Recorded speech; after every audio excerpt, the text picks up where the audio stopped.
We're going to do a nigun, one of the nigunim of the Alter Rebbe of Chabad. Today, this Shabbos was Yud Tes Kislev. Tonight, Matzah Shabbos. The Hasidic custom is to continue to gather and to tell the story of the Geula, of the redemption of the Alter Rebbe of Chabad, the first Rebbe of Chabad.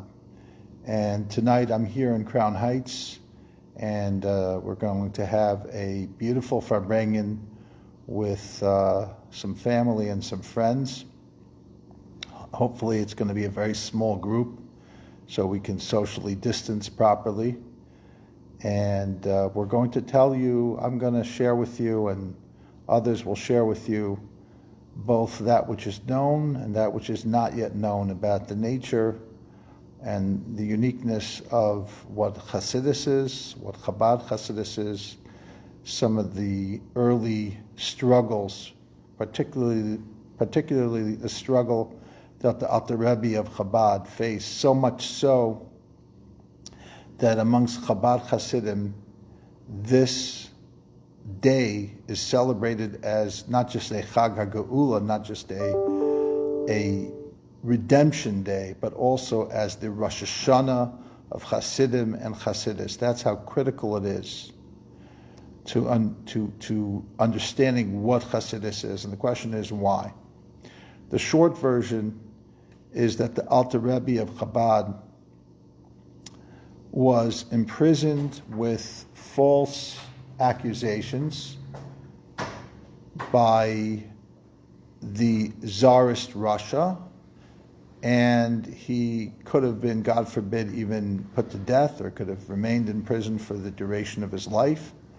And miraculously, not only was his life spared, not only did he not have a long prison sentence, but he was in fact on this day released, Yud Tes Kislev. And it's actually Yud Tes Chaf Kislev. Both of those days are significant days in Hasidic lore.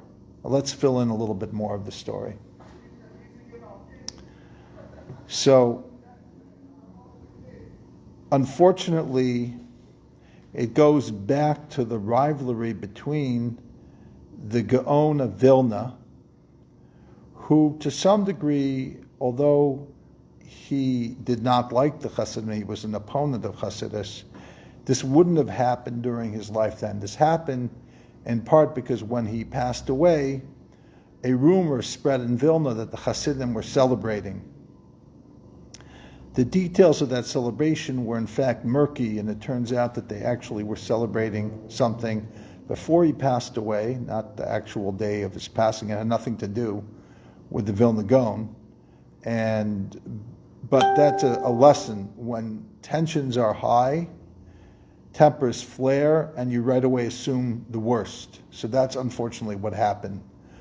The Hasidic opponents assumed the worst, believed the rumors, and now without the Vilna Gaon to constrain them, they sent out a false report to the government about the activities of the Hasidim. And obviously, there's a lot to be said about Hasidim.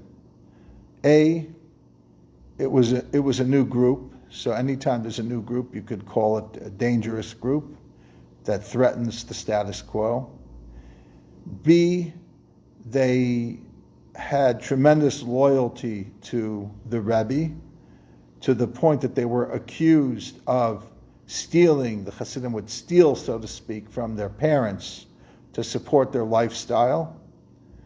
Of course, that wasn't true per se, but that was many of these allegations were false. But these were the charges, and of course, they were initially charged of aiding the French, and then they were charged. The first document accusing them turned out to have a false signature, but once they got that, they started and continued to investigate the Hasidim. And they did find that there were major contributions being made to support those who lived in Eretz Yisrael, but the way the Tsarist Russians saw that, it was aiding and abetting the enemy of the Tsar, the Ottoman Empire, which was at that time controlling much of the Middle East, including Eretz Yisrael, Palestine. So they had enough that they felt warranted an arrest and investigation of top Hasidim. And the top, amongst the 30 or so Hasidim, the top Hasid was the Alter Rebbe of Chabad. And okay, I'll switch. You'll switch it. Okay. How do I? Yeah, this on top. I'll do it. Okay. Leo's here to help me. Okay, here you go. So the top, just the bottom should be a little, yeah, if possible. Yeah, there's a little bit. Make a l'chaim. Because what's a Farbrengen without a huge bottle of vodka? It doesn't count. It's a Polish vodka here. It could be empty as long as it's a big bottle. There's enough for me. Not enough for anyone else, but there's a good, they'll have to bring more of this. Make a l'chaim, Baruch atah ne'elam shakol ne'gedvar. Amen.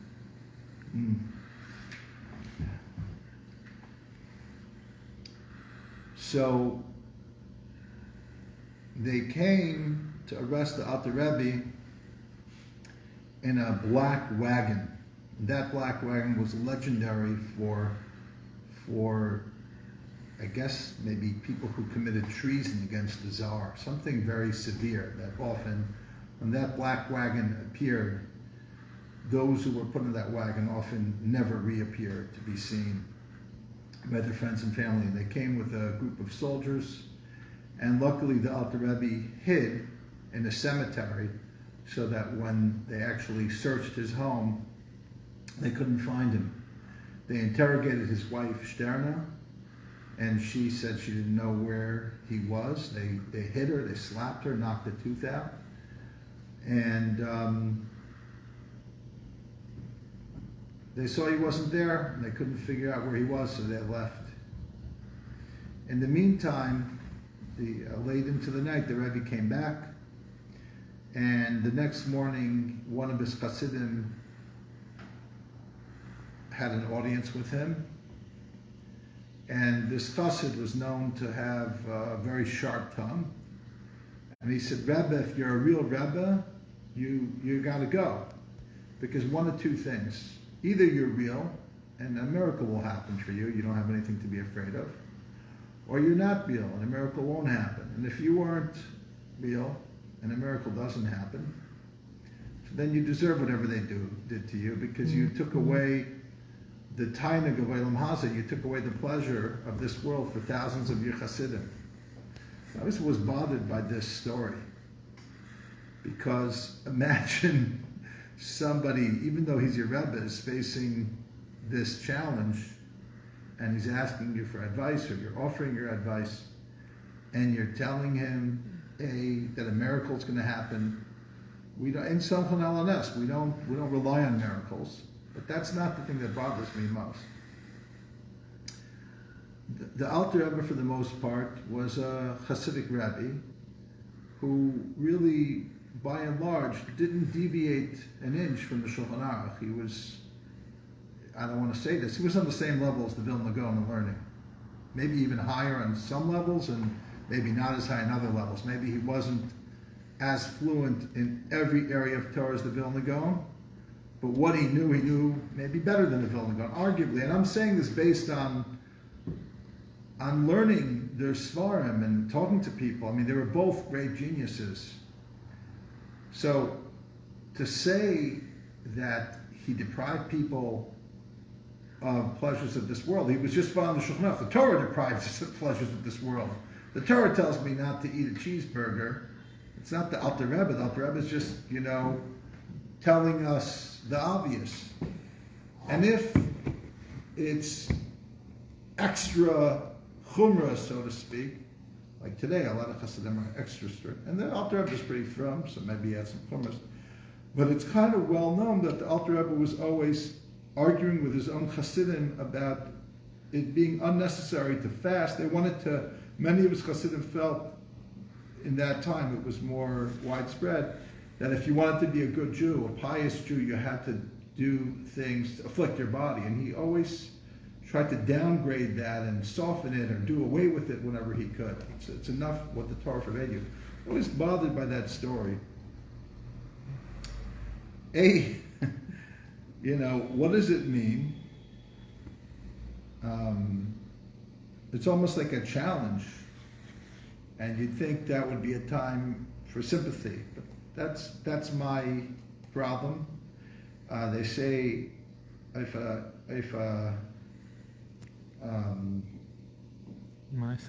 Maisa Fekman Nishkin Kashas. You can't ask questions. It's not a blot Gemara. It's not a piece of Talmud where you analyze it. You ask, why does the Gemara say this? Why does it not say that? That's a valid way of studying Talmud. It's not a valid way of telling a story. But the Litvak in me is wondering. By the way, also he was called, just so that you know, why was he such a big threat to the followers of the Vilna Gaon? Is partially because of proximity, and his Hasidim were in the same area as the White Russia, Lithuania, so their paths crossed. But in addition to that, he was really the biggest threat.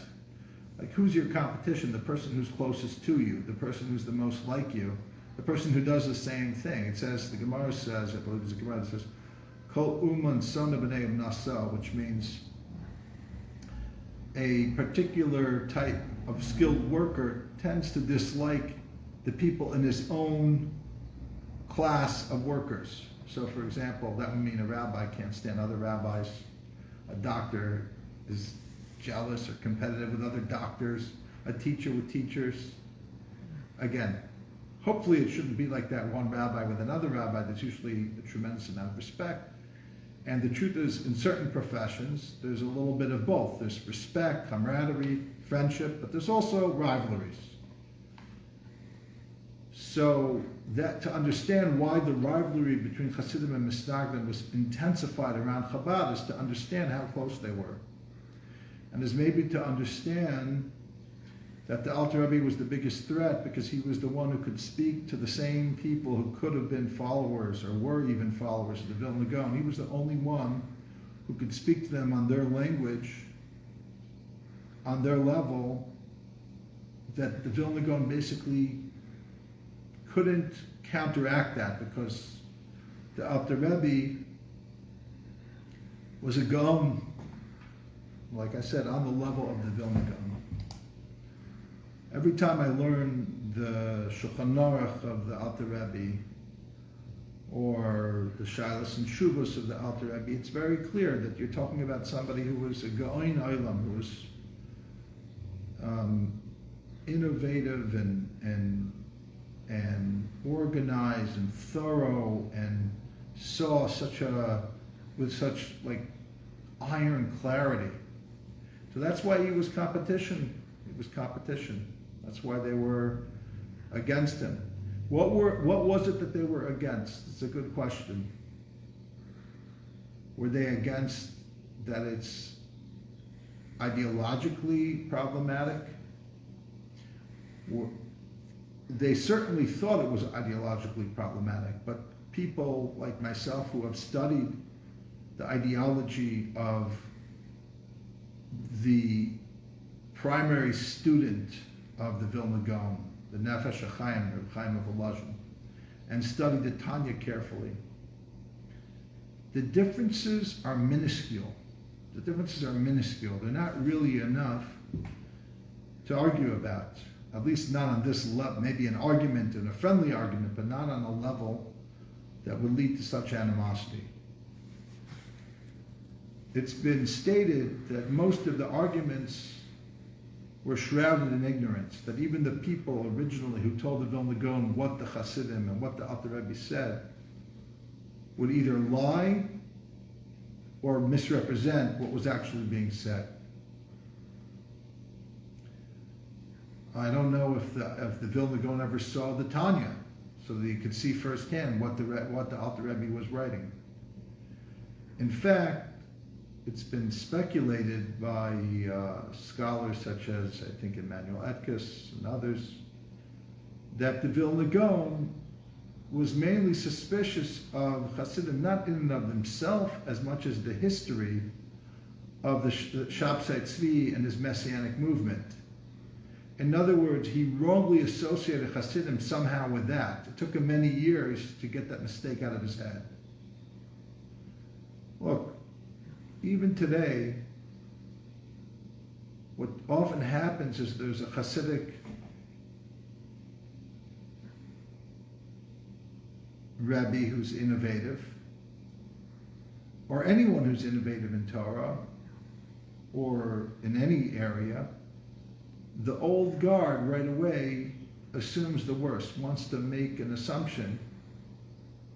And the only thing worse than the old guard casting somebody out based on suspicion is when the old guard falls asleep at the wheel and doesn't even notice when some innovator is innovating. In fact, I sometimes wonder where the misnagdim have gone, because I see some great innovators. I actually am horrified sometimes. Not, maybe horrified is too strong a word, but I'm like, why is this guy doing this? Like, just because they want to innovate? We have a beautiful tradition. Just because they're a Kabbalist with a beard and they live in Jerusalem, what gives them the right to say such innovative things? And yet I see no one says a word. So the only thing worse than misnagdim is apathy. In fact, there was a story with, I think, the Alter Rebbe, where he came to town, or he heard about a town where there were two rabbis in the town, and when they read the Tanya, one of them said, okay. He didn't say, this is great. He says, whatever, not a big deal. He kind of downplayed it. And the other rabbi of the town flew into a frenzy. He declared the Tanya heresy. He publicly burnt it. Something crazy. Again, I might be making up a little of the details of the story, but the essence of the story is true. And the Alter Rebbe said, the rabbi who didn't come out against the Tanya, he's not shaykh to me. I don't need it. He's not connected to me. But the rabbi who burnt. What's going on? Hey, how are you? We're having a little Farbrengen. What time does it start? It started. It's virtual. It's virtual? Virtual. Yeah. That's interesting. So, yeah, this is from Shabbos, so. Okay, go ahead. What? Oh, no, I thought, no, not yet. So let me get back to the story. What was I telling the story? Okay, so the Alter Rebbe said, but the chassid, the misnagid, who yelled and cursed and burnt my Tanya, he's shaykh to me. He's the one I want. And true to his word, the Alter Rebbe somehow managed to get through to this very anti-antagonistic misnagid, and he became one of the great Hasidim of the Alter Rebbe. But that's the time that the Alter Rebbe was living in. It was pitting brothers against brothers, fathers against sons and son-in-laws, and it was a very hard time. It was a very difficult period. And we have to ask ourselves, was it even all worth it, this whole machlokes, so to speak? I mean, it happened, but did it have to happen? It's a good question. We can come back to that question later, but let's go back to the story of the arrest of the Alter Rebbe. So the black carriage, right, had come and gone, but they weren't far. It's not like they gave up so quickly on the Alter Rebbe. The Alter Rebbe then, after discussing this with his Hasidim and several close associates, decided that he was going to stay and let them arrest him. So sure enough, he sent a pawn. He sent, in the meantime, he sent a note that his friend, an older, fellow student in the time of the Maggid of Mizrich, Levi Okunov, who he greatly looked up to, and later their families would marry into each other.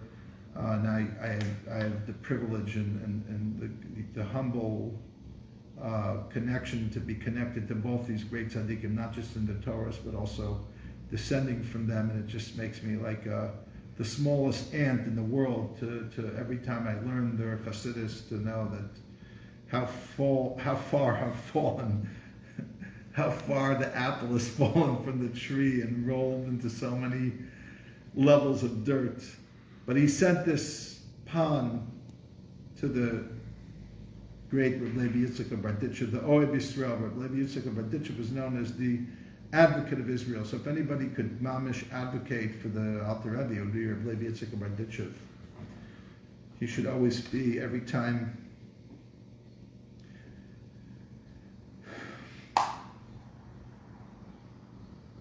to mention Reb Levi Yitzchak ben Zar Sasha, to mention his name,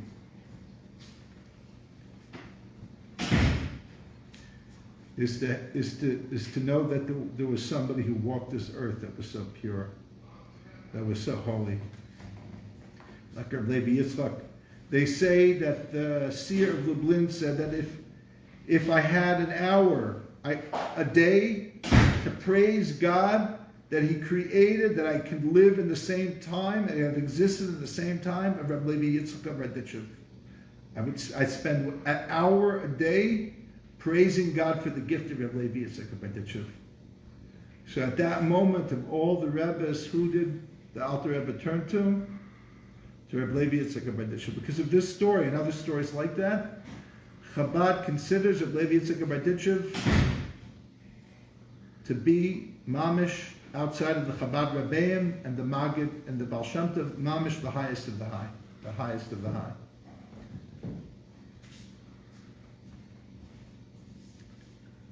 So later on that day, the coach comes back with the soldiers, and they take the Alter Rebbe, and the dread that fell over the household when these soldiers arrested him and put him in this black wagon that you couldn't see into and took him out, and the dread that fell over the Hasidim, the pachad that the Rebbe could be arrested, could be taken. It's an earthquake beyond one's imagination for these people. And they traveled. This is right after Sukkot. And then it was Friday, and they were still traveling. And the Alter Rebbe of Chabad says,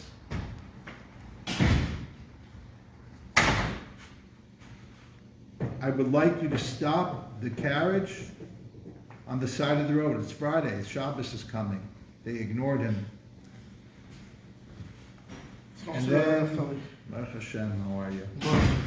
What's your name again? Yaakov Plotkin. Yaakov, okay, I know all of you guys. Okay. Maishi is my best Plotkin. You're all the best.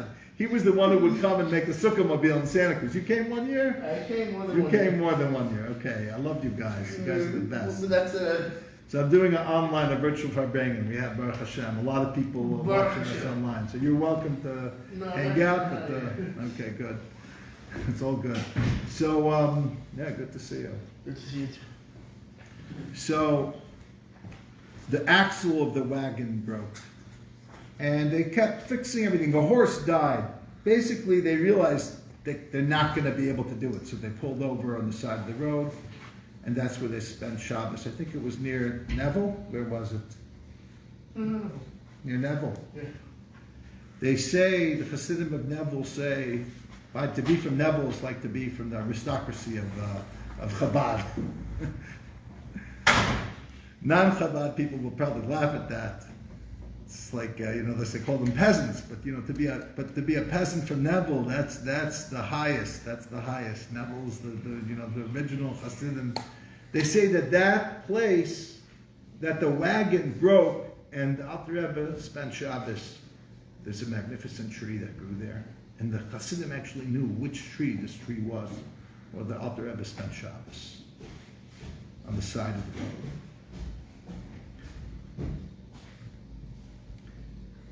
Then they went to St. Petersburg, and they went to a fortress on an island in St. Petersburg that was the most secure prison location in all of Russia. It was called Petropavlovsk, Petropavlovsky or something like that. I don't know. And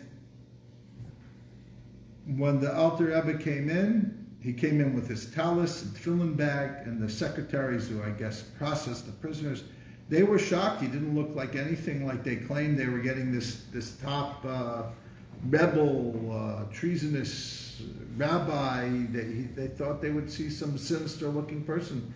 Instead, he looked like an innocent, pious Jew. In fact, what he started to do is he took out his tefillin, his Tom, and his talus, and was finishing up davening. And when he started davening, nobody could move. If they were up, they stood up. They stayed. They couldn't sit down. If they were sitting, they couldn't stand.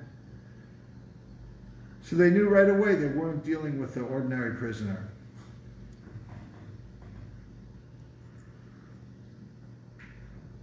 And then they started interrogating him. And until today, they actually have, maybe later, one of the people that will be joining us, Baruch Thaler, has been doing some research on some documents, even in Russian. I don't know if it's pertaining to Yud Tes Kislev per se, we'll find out. So maybe we'll have some new revelations today. But the most famous story that was made famous of all people by Martin Buber in I Thou is one of the top ministers came to see the Alter Rebbe of Chabad. He was a very put together person who happened to be a scholar of, amongst other things, religion and Bible, and even was aware of Medrash. And when he interviewed and interrogated the Alter Rebbe, after he asked him a series of questions, he said, "I have something personal I'd like to ask you." The Alter Rebbe said, "Sure."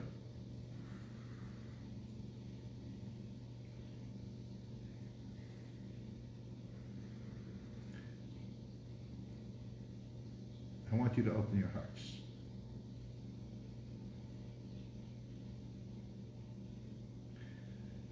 So this minister said, why in the Bible, after Adam and Eve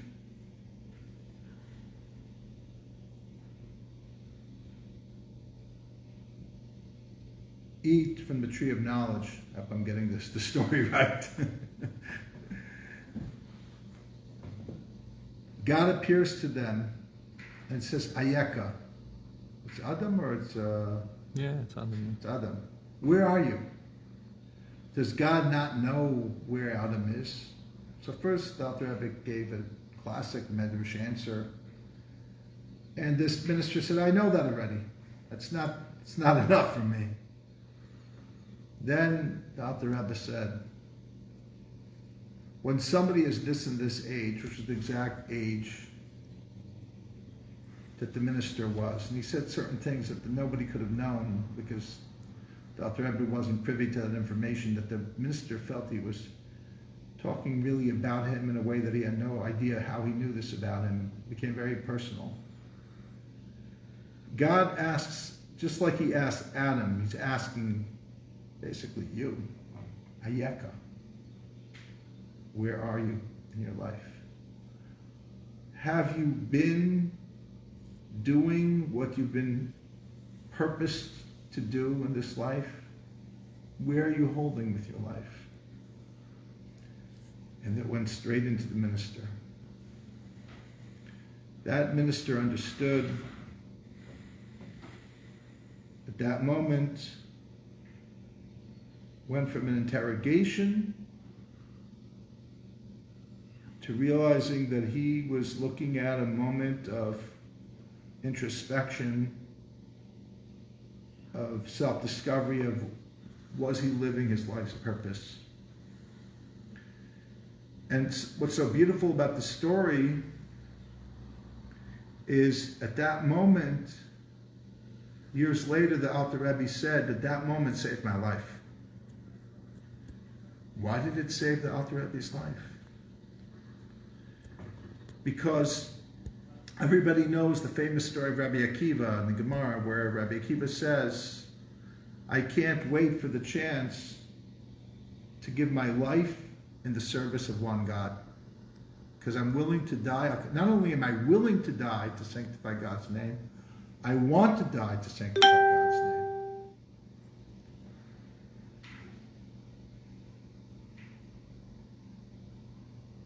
So the Alter Rebbe is constantly talking about it. I just read the Shabbos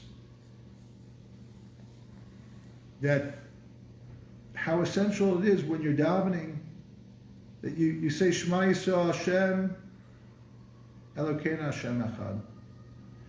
And Echad means God is one with the oneness that nothing else matters, that I'll give my life for that oneness.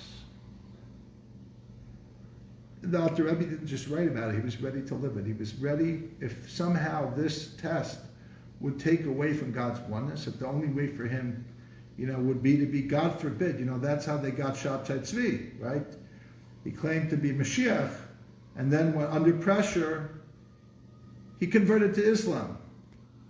So God forbid 1,000,000 times, what if they said, we have an easy way for you, renounce Judaism or something. So the Alter Rebbe was so clear in his commitment that he was willing to die 1,000,000 times to be a Jew, not to change. And it had gotten to him to such a thorough level that he was beginning to enjoy the potential death that would await him, the Mesiras Nefesh to give his life over in the service of one God. But when this minister talked to him, when he responded to this minister and he helped this minister, he also helped himself, because he realized that he still had work to do in this world, that God didn't want him dead. God didn't want his Mesiras Nefesh to end in literal death, but that he himself had a life to live and gifts to give. So not only did he awaken something in the minister, but he reminded himself of his own tachlis, of his own purpose. Which leads me to one of the teachings that Alter Rebbe often says.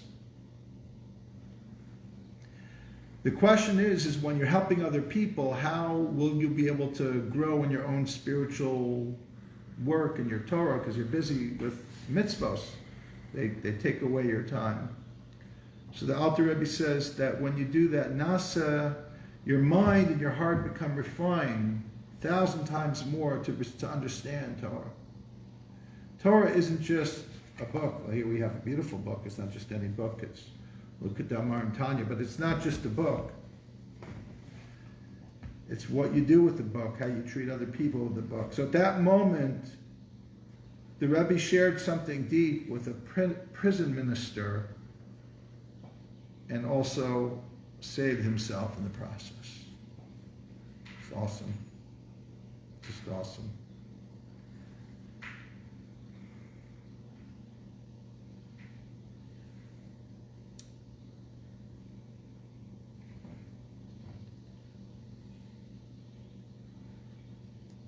Other people came to interrogate him.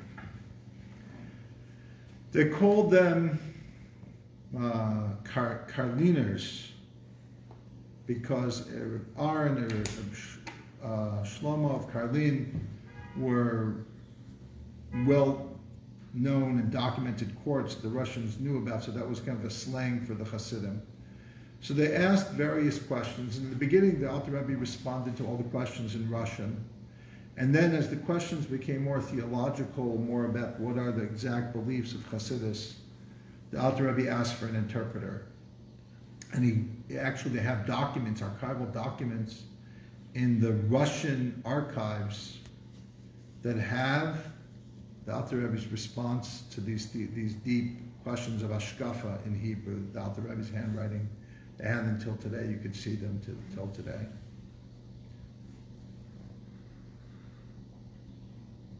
And in it he explains to the Russians that the root of the machlokas between the followers of the Baal Shem Tov and the followers of the Vilna Gaon is rooted in the importance of tefillah, of davening. And it's understood that even though later Hasidim didn't necessarily continue to be devoted to davening, originally it was a davening revolution in the time of the Baal Shem Tov and the Maggid Mizrich, and Alter Rebbe's time as well.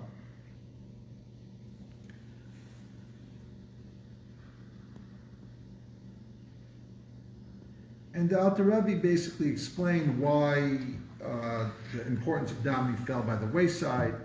He said that becoming a rabbi had become, in certain communities, a paid-for position that didn't necessarily bring out inspired people, that would be ruchniistic people, and for them davening wasn't important, and that reflection soon got through to the masses, and davening became less and less vital. That's one of the many things.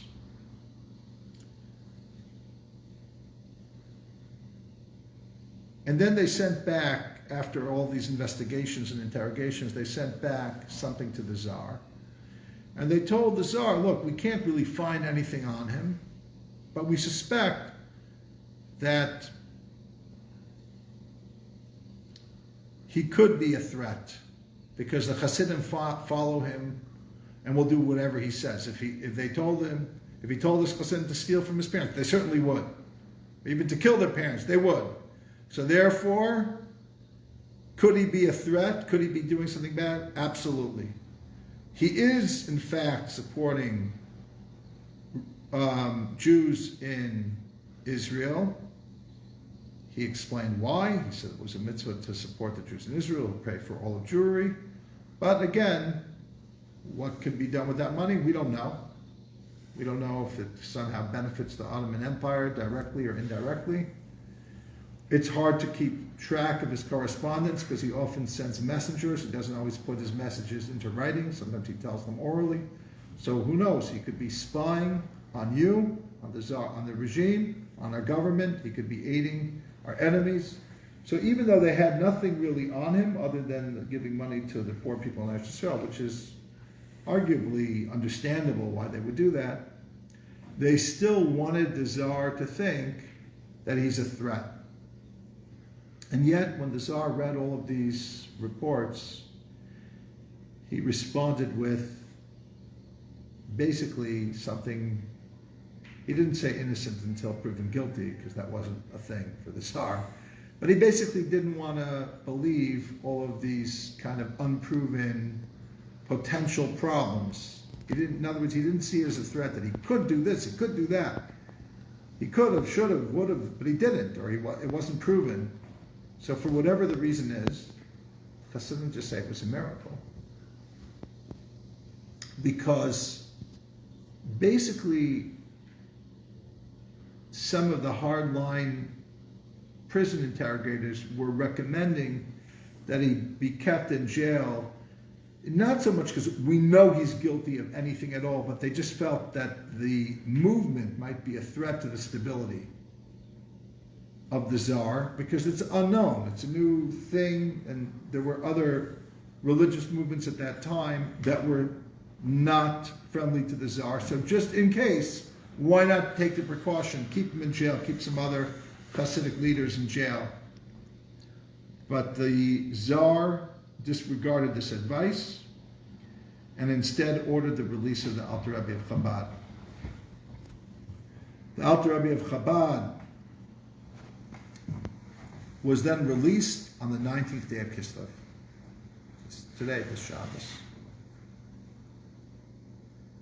Unfortunately, when he was released, they took him to some apartment building, equivalent of apartment building, multi-story building, that on one floor was a misnagid, and the floor above it, was a chassid, he was a chassid of his, who had actually was privileged to send him some food in the jail. He wanted to have kosher food made by a Jew, so this person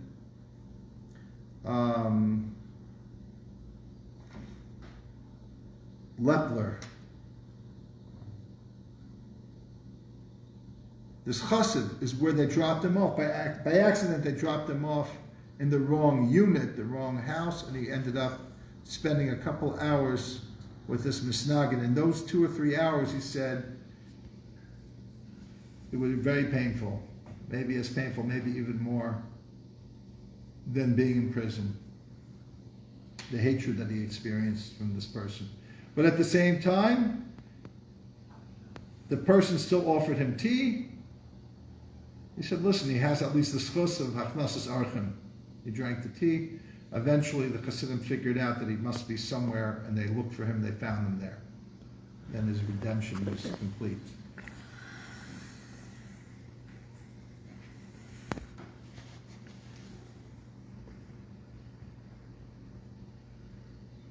And there was a big celebration.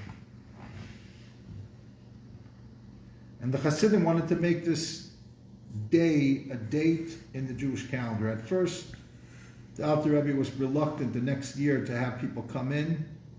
For whatever reason, he felt maybe it would be too much. Maybe the government would have a backlash to becoming a celebration. But as the years went on, he allowed more and more to happen on this day of Yud Tes Kislev.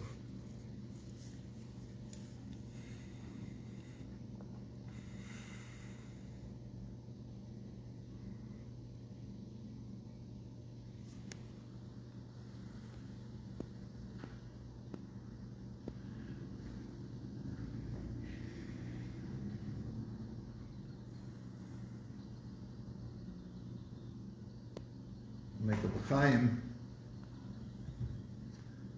for the beautiful Torahs of the Alter Rebbe of Chabad. I'll tell you a little bit more about the Torahs, more stories, and some music coming up soon. L'chaim, l'chaim.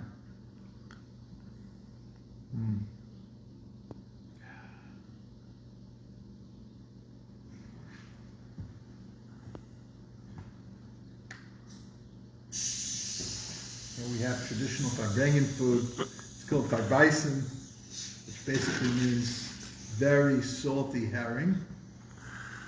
That when you eat it, you take your life in your hands. You need a doctor's note to be able to eat this. But this is, over here in Crown Heights, we have the Roskin brothers. Different competing fish companies run by relatives.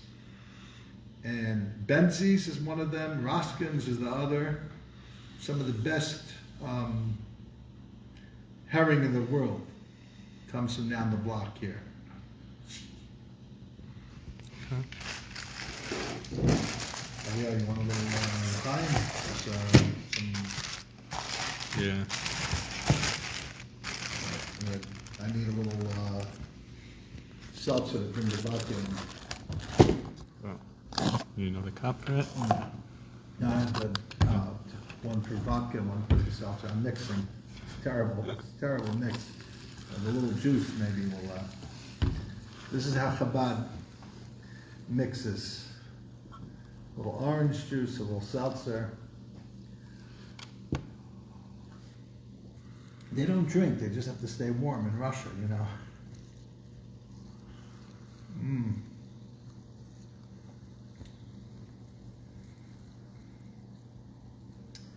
It's looking really good. This, You know, I always when I meet non-Jews, I tell them that if I weren't born a Jew, I'd convert for the herring. And they always look at me like I'm crazy, unless they're like from Sweden or Denmark or something, then they get it. But everyone else is like, why? I hate herring. It's disgusting. I'm like, you're right. You have to be Jewish to like it. This is Jewish heroin. So delicious. purity of this, the jalapeno here. Okay, I'm gonna have a little bit. Don't tell my doctor. Because COVID, they're coming up with the antibody, the vaccine is coming out soon, but for herring, there's still nothing that can save you from this. You're still, it's gonna be 20 years, you're still taking your life in your hands with this stuff. Okay. It's because I'm not eating herring. I'm eating the jalapeno and the onions.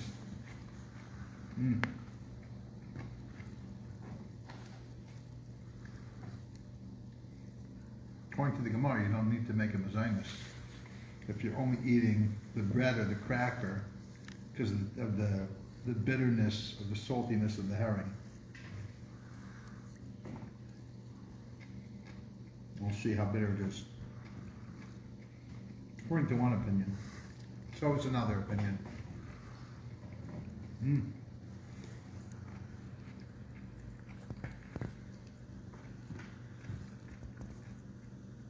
The other reason why you don't have to make a bracha on this cracker is because it has no taste at all. It's really only meant to fill so that you don't get drunk and that the herring doesn't hurt you. I mean, it's gonna hurt you, but it should only hurt so much.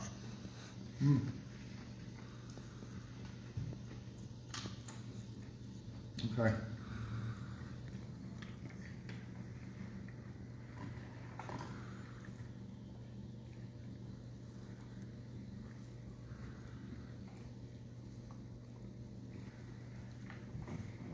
You know, the reason why we eat at a Farbrengen,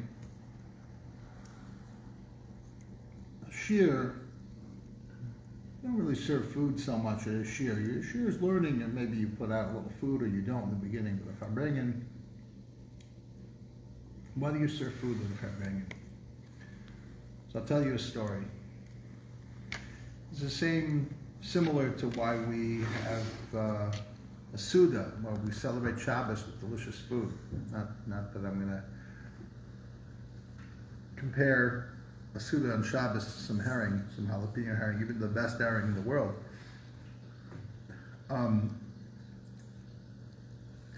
They say this in the name of the Baal Shem Tov.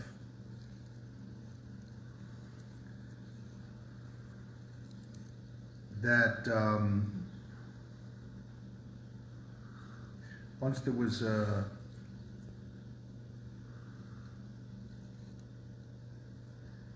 prince who did something that really angered his father. And it was so bad that his father had to send him away very far into exile. And not only was he sent to exile, his father hardly communicated with him. And he was in a place that was so far that nobody even knew who his father was. So he had to live a normal life with the peasants of that town, of that village, like them. But in his heart, he knew his father's the king. He's a prince, but he's a prince in exile. And he made friends with the locals. And after years, he finally gets a notice delivered on the king's stationery. He opens it up eagerly, and he still loved his father. And in the letter, the father says, you know, you're totally forgiven. I love you. I'm coming back tomorrow to take you home. He's elated, and he knows he has one night left to be in town, but he wants to celebrate.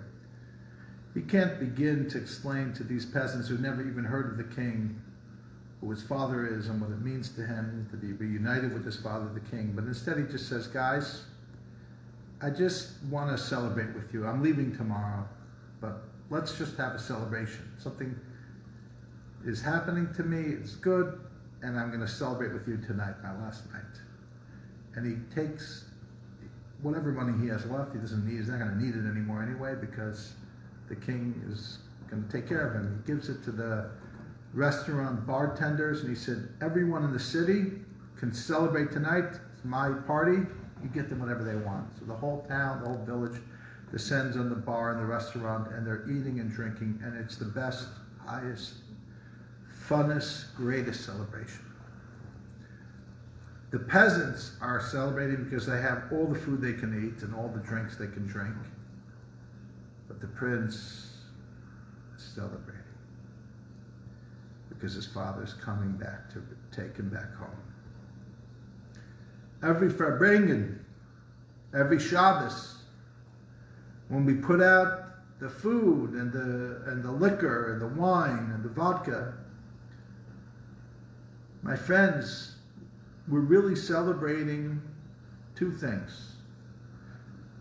The prince is celebrating that HaKadosh Baruch Hu every Shabbos and every Farbrengen is calling us, is sending us a letter that we can come home now. Our Father is bringing us back. But the peasant in us doesn't understand that. So the peasant gets the cholent, the peasant gets the vodka, the peasant gets the wine, the peasant gets the herring. And together we celebrate. Some for the food, some for the Father in heaven that we feel is revealing himself then. So that's a little bit why we Farbrengen. We don't want to fight. We don't want to fight with the Nefesh HaBahamius. We don't want to have a fight with it. You know? The whole trick of the Nefesh HaBahamius, one of the two tricks that the Alter Rebbe teaches us about the animal soul is that you have to learn what it likes so you can give it what it likes, just enough so that it won't bother you, and it'll let you do the good things, the spiritual things, the holy things. That's called ishapcha. That's called transforming the animal within you. So imagine if the animal within you thinks that the best day of the week is Shabbos because that's when it's going to get the best wine. And every Shabbos you have a great bottle of wine and best food. You love it. It's great. Now, if all it is the food and wine, so then good. So you ate, you drank. That's okay, but nothing special other than eating and drinking. But if you celebrated Shabbos during that time, if you realize that HaKadosh Baruch Hu is giving you the gift of Shabbos to be with him for 24 hours, to shut off from the rest of the world, but just to have a unique relationship with him, and all you needed to do is to fool your own Yetzer Hara to enjoy itself while you are with your Father, that's the ultimate, that's the best, that's what the Alter Rebbe, this teaching is the Baal Shem Tov and the Alter Rebbe's teaching, basically. That's the teaching of ishapcha, of transformation. So then, imagine the Nefesh HaBahamius is looking forward, loves Shabbos, it's his favorite day of the week. It's the best day.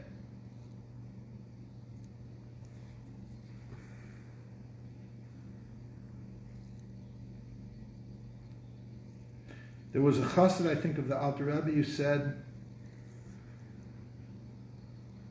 that if the Balei Taiva, those who are the pleasure seekers of the world, knew how much pleasure there is in hisbonenus, in contemplation of divine mysteries of Chassidus, they would stop doing whatever they're in the middle of. They'd come and they'd join us, they'd join me in this hisbonenus. You know, one of the beautiful things that the Alter Rebbe talks about is that What happened to the kumsitz?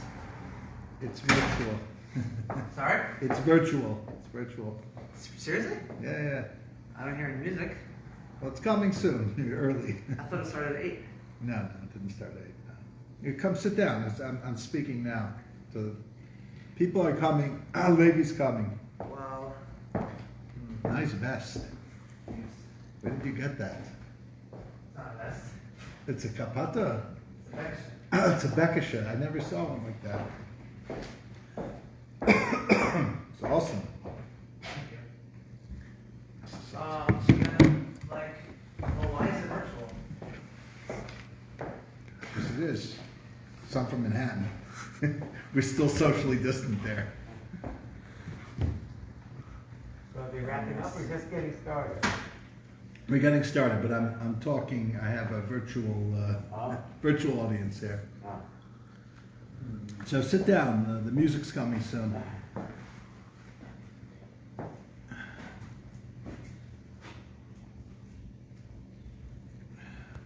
So back to this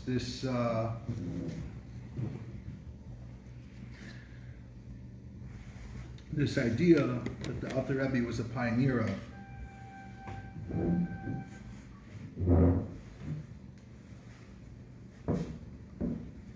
I mean, it's really all over Torah, but the Alter Rebbe updated it for his generation. So to understand really Chabad Hasidus, you have to understand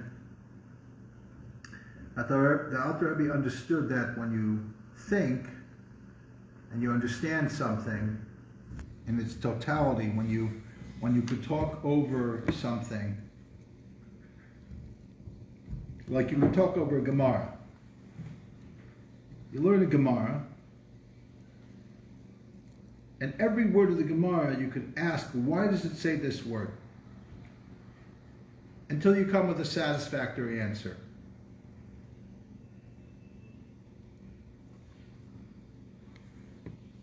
And that's, by the way, what gives people who are learning Torah satisfaction. The ability to understand the Gemara. To understand why Rashi says what Rashi says, and Tessler says what Tessler says.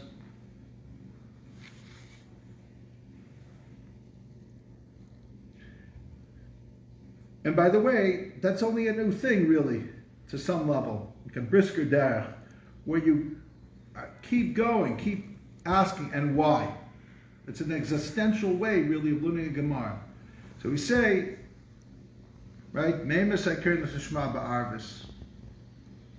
When do you read the Shema? Right? So the Gemara says, Tana Heichakai. Where is the author of this Mishnah? Where is he starting from? Akrakai. He's going on a pasuk, right? This is B'shach B'chav Kumecha. A verse already. The Chumash predates the Mishnah, not just in time and chronology, but also it is the foundation of the Gemara. So why does it say first night, right? Why do we start with the night? Why don't we start with the day? Psachim, we're learning a whole two blot about the word Arla Arba Asar, which really means the night, but it also means light. It's very confusing.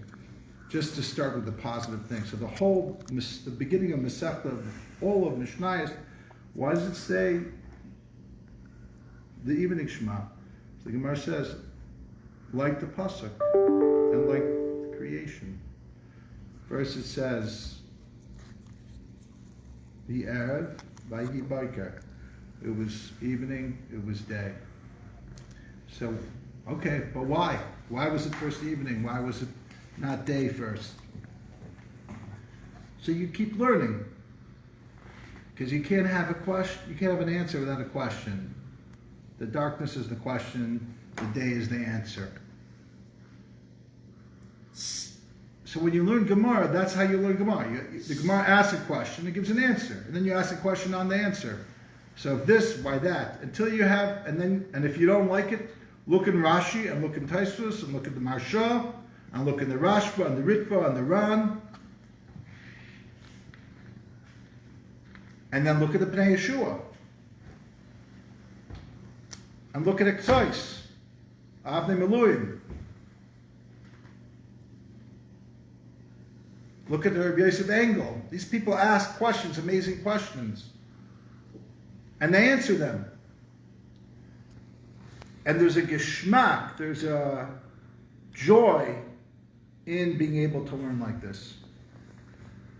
The Alter Rebbe, his uftu was that when it comes to Avodas Hashem, when it comes to serving Hashem, it's not a mystery anymore. Of course, it's also a mystery. But you have to be able to explain it.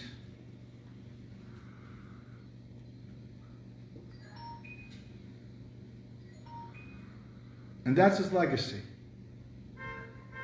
The ability to take a concept. So if you say something like, is hapcha, that we transform darkness into light. What does that mean, that you transform darkness into light? Is it a theoretical, mystical concept? Or is it like we just talked about in terms of a Farbrengen, where the Yetzer Hara itself is enjoying a l'chaim or some herring, and that joy makes the Yetzer Hara want to go to a Farbrengen.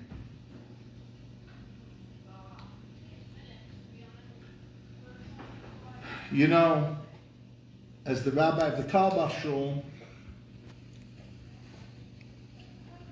occasionally I'll have somebody, maybe a modern Orthodox, maybe Chabad, maybe a Litvak. They'll say, it's like about the Nagina, but you're missing other things. Like, like you're singing, you're into singing, but you're probably not really davening, probably not really learning. That's exactly it. This fool is the Yetzer Hara. That's the fool in every one of us. The fool is fooled by us. Because a fool thinks that they're here for the cholent. The fool thinks that you're just singing, but there's no shaykh l'HaKadosh Baruch Hu. That's the Yetzer Hara. The Yetzer Hara is a fool. But he's smarter than you and I, because we fall for him every time. But there's certain follies that he has that we can get him to fall for. That's his hapcha. That's what his hapcha means.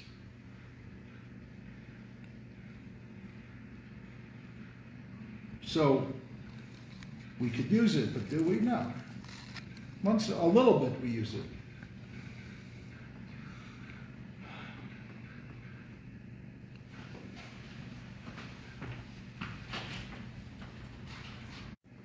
But that's one example of the uftu of Chassidus to be able to explain to us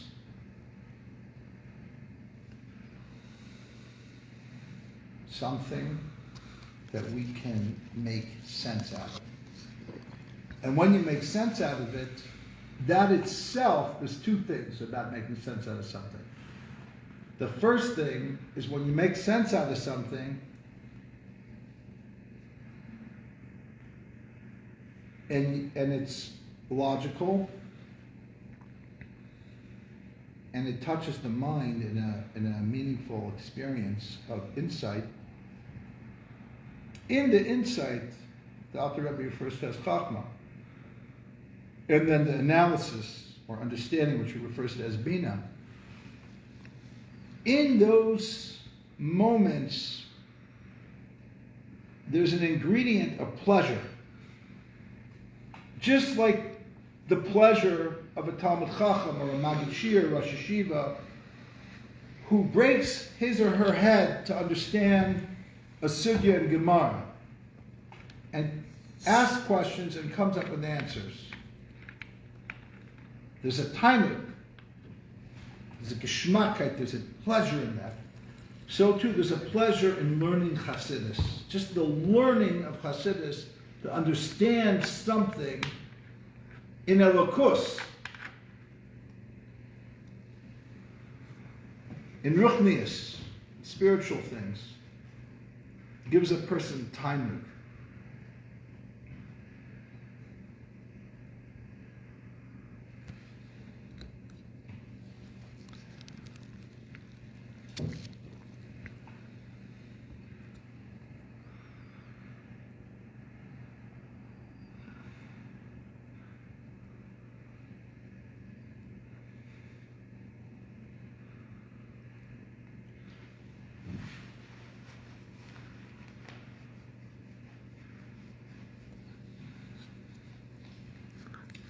Another thing,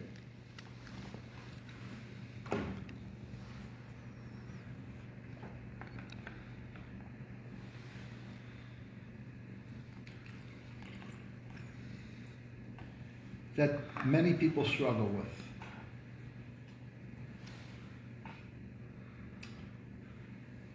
Is on the one hand, we're all looking for kavanah. We're all looking to have our inner life be meaningful. That if we're davening, we feel an inner connection with HaKadosh Baruch Hu. We feel like we're emotionally loving or desiring closeness to Him, to Hashem. But what often happens is when we're davening, we're dry. When we're davening, we're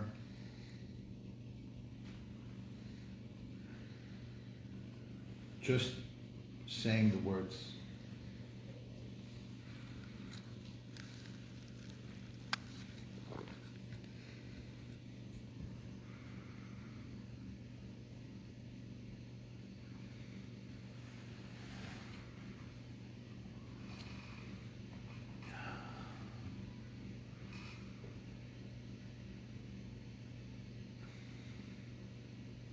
And that is a little depressing. And sometimes we feel, and sometimes we do feel a little bit of awakening, occasionally.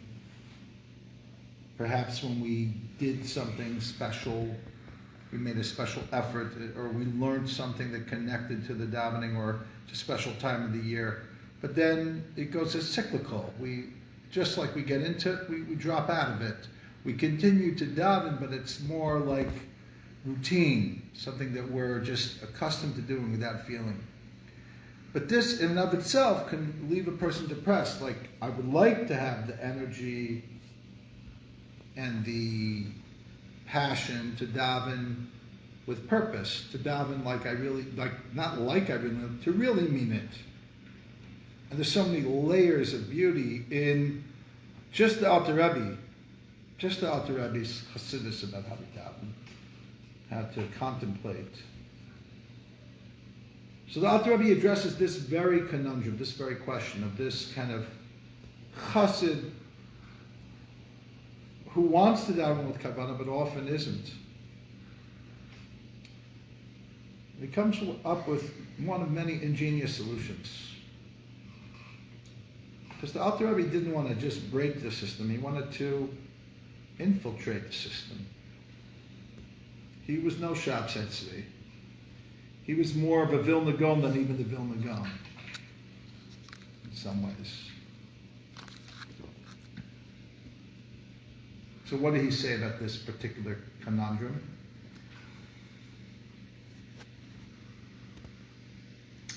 He said, well, you have two things going on here.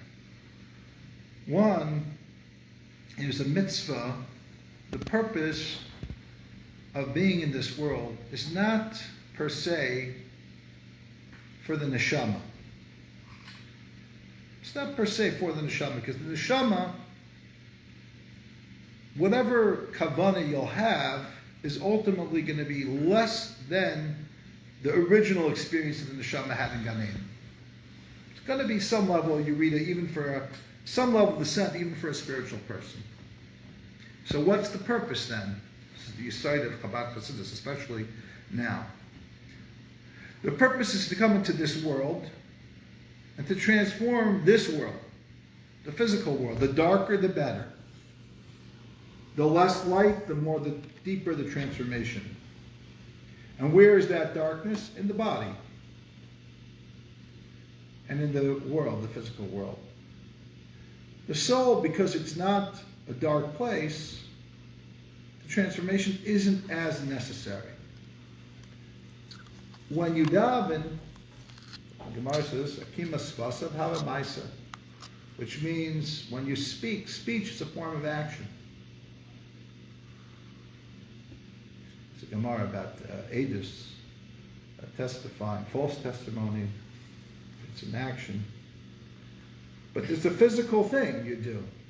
He said, Var Mal Shilton, the word of the king is the rule, the edict of the king creates the law, which is then implemented, enforced.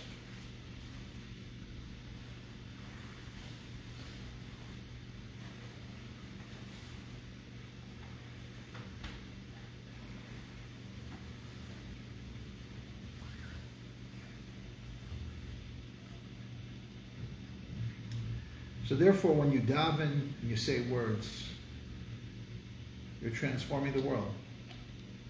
You're davening, you're saying words. The words are tefillah. There's a mitzvah to daven. I don't know what the mitzvah is, if it's deraisa, derabanan, is it derabanan with a kiyum, deraisa, whatever. You can learn the machlekes, the Rambam and the Rambam.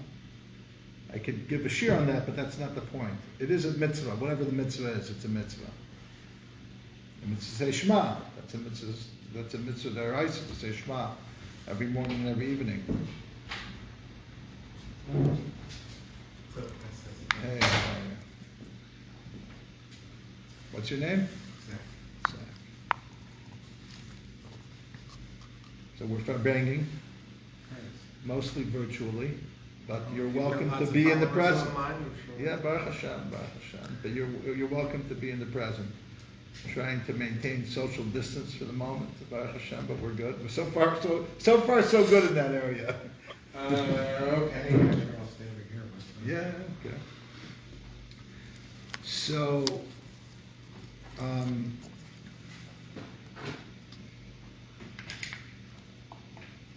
we're basically, just to summarize a little bit,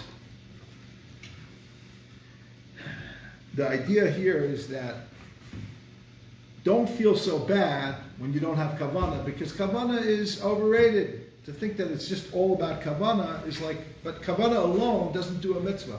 In this, the Alter Rebbe preceded what the Refael of Brisker said, that you could contemplate all the machshavas, all the kavanahs, all of the meditative elements, all of the yichudim that the Ari talked about what tefillin is or what matzah is, but you didn't put on tefillin, you didn't eat the matzah, despite all your kavanahs, but despite the highest mystical intentions, the mitzvah wasn't done. That's what Reb Chaim of Brisk says. No, Reb Chaim of Brisk said it much later, after the Alter Rebbe said, because the Maisa hu ha'ikar, because the purpose is in the physical transformation. Therefore, even though you don't always have kavanah, you often don't have kavanah, but you did a mitzvah, you said the Shema. There's a minimum of what you need to have kavanah for. The first, just the beginning of the Shema. The rest of the Shema, you said it. Of course, if you know what you're saying, you're actually doing a bunch of other mitzvahs. If you feel it, at least. Be'ahavta, Ava, there's the Yichud Hashem, there's Zecher Yud Tes Kislev Farbrengen, there's many mitzvahs in the Shema. And the more you feel it, the more you're mekayim. But the point is that, here the point is, the kiyum of the mitzvah, other than a minimum of kavanah, is mostly through kavanah. I'm sorry, the opposite. Mostly through dibur, speech alone. Which then means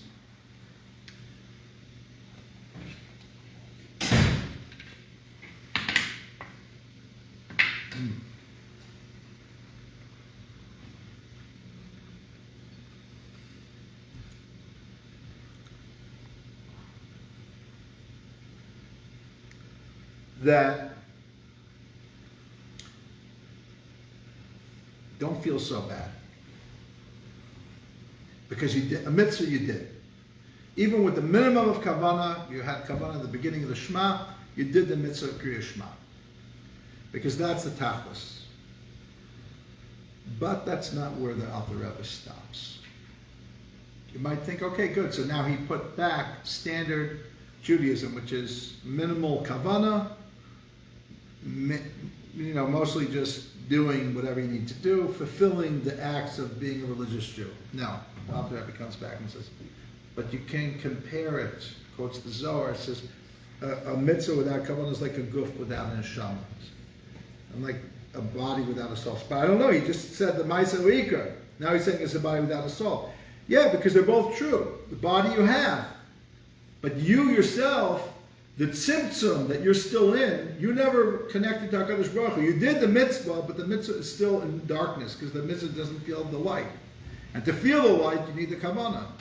And that's where Chassidus, the kavanah of Chassidus is not just simply the kavanah to fulfill the mitzvah on its most basic level of kavanah. It's much deeper. That's the uftu of the Alter Rebbe. The third thing. So the first thing is esapcha, how real that is. The second thing is the joy of learning Chassidus. The third thing is explaining why it's okay not to have kavanah all the time, but then explaining why you need kavanah.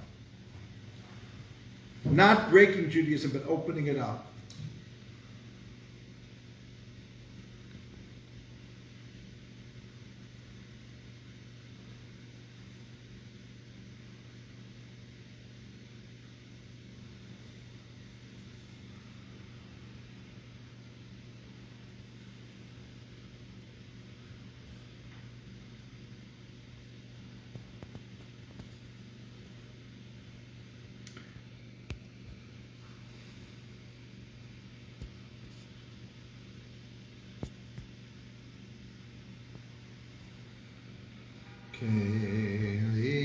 Kiliatom v'yodekom Eloikai Ayoim Imekom Kiliatom v'yodekom Eloikai Ayoim Imekom Kiliata V'yahidekom Eloikai Ayoim Imekom Kiliata V'yahidekom Elokai Ayoim Imekom Kiliato V'yahidekom Elokai Ayoim Imekom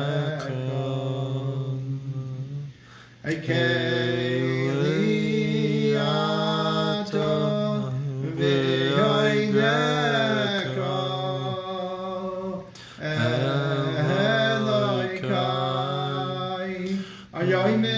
Imekom Kiliato v'yahidekom Elokai Ayoim Imekom Kiliato v'yahidekom Elokai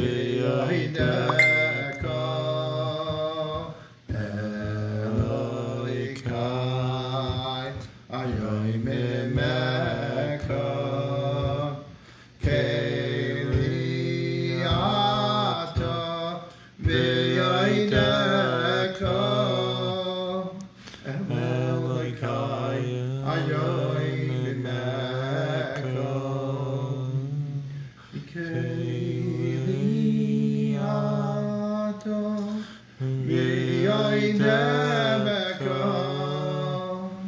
Elokai Ayoim Imekom Kiliato v'yahidekom Elokai Ayoim Imekom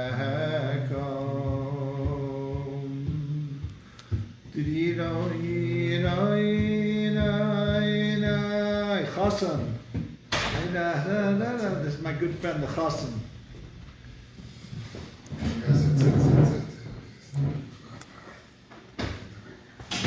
The least socially distant thing I've done this It wasn't. week. Oh, I said I put it off camera so they wouldn't know, but then you admitted to it.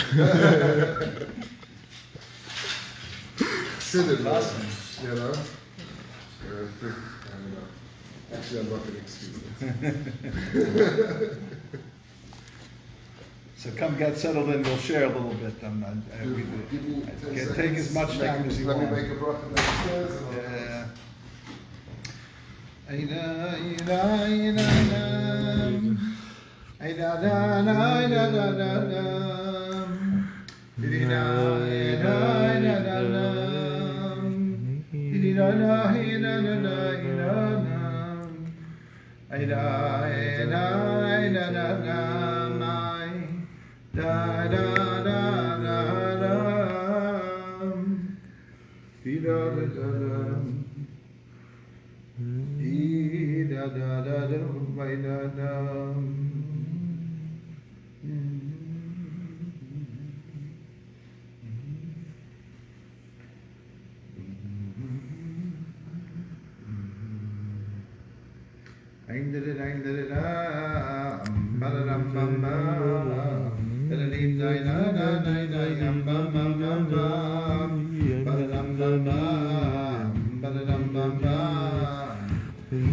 Yeah.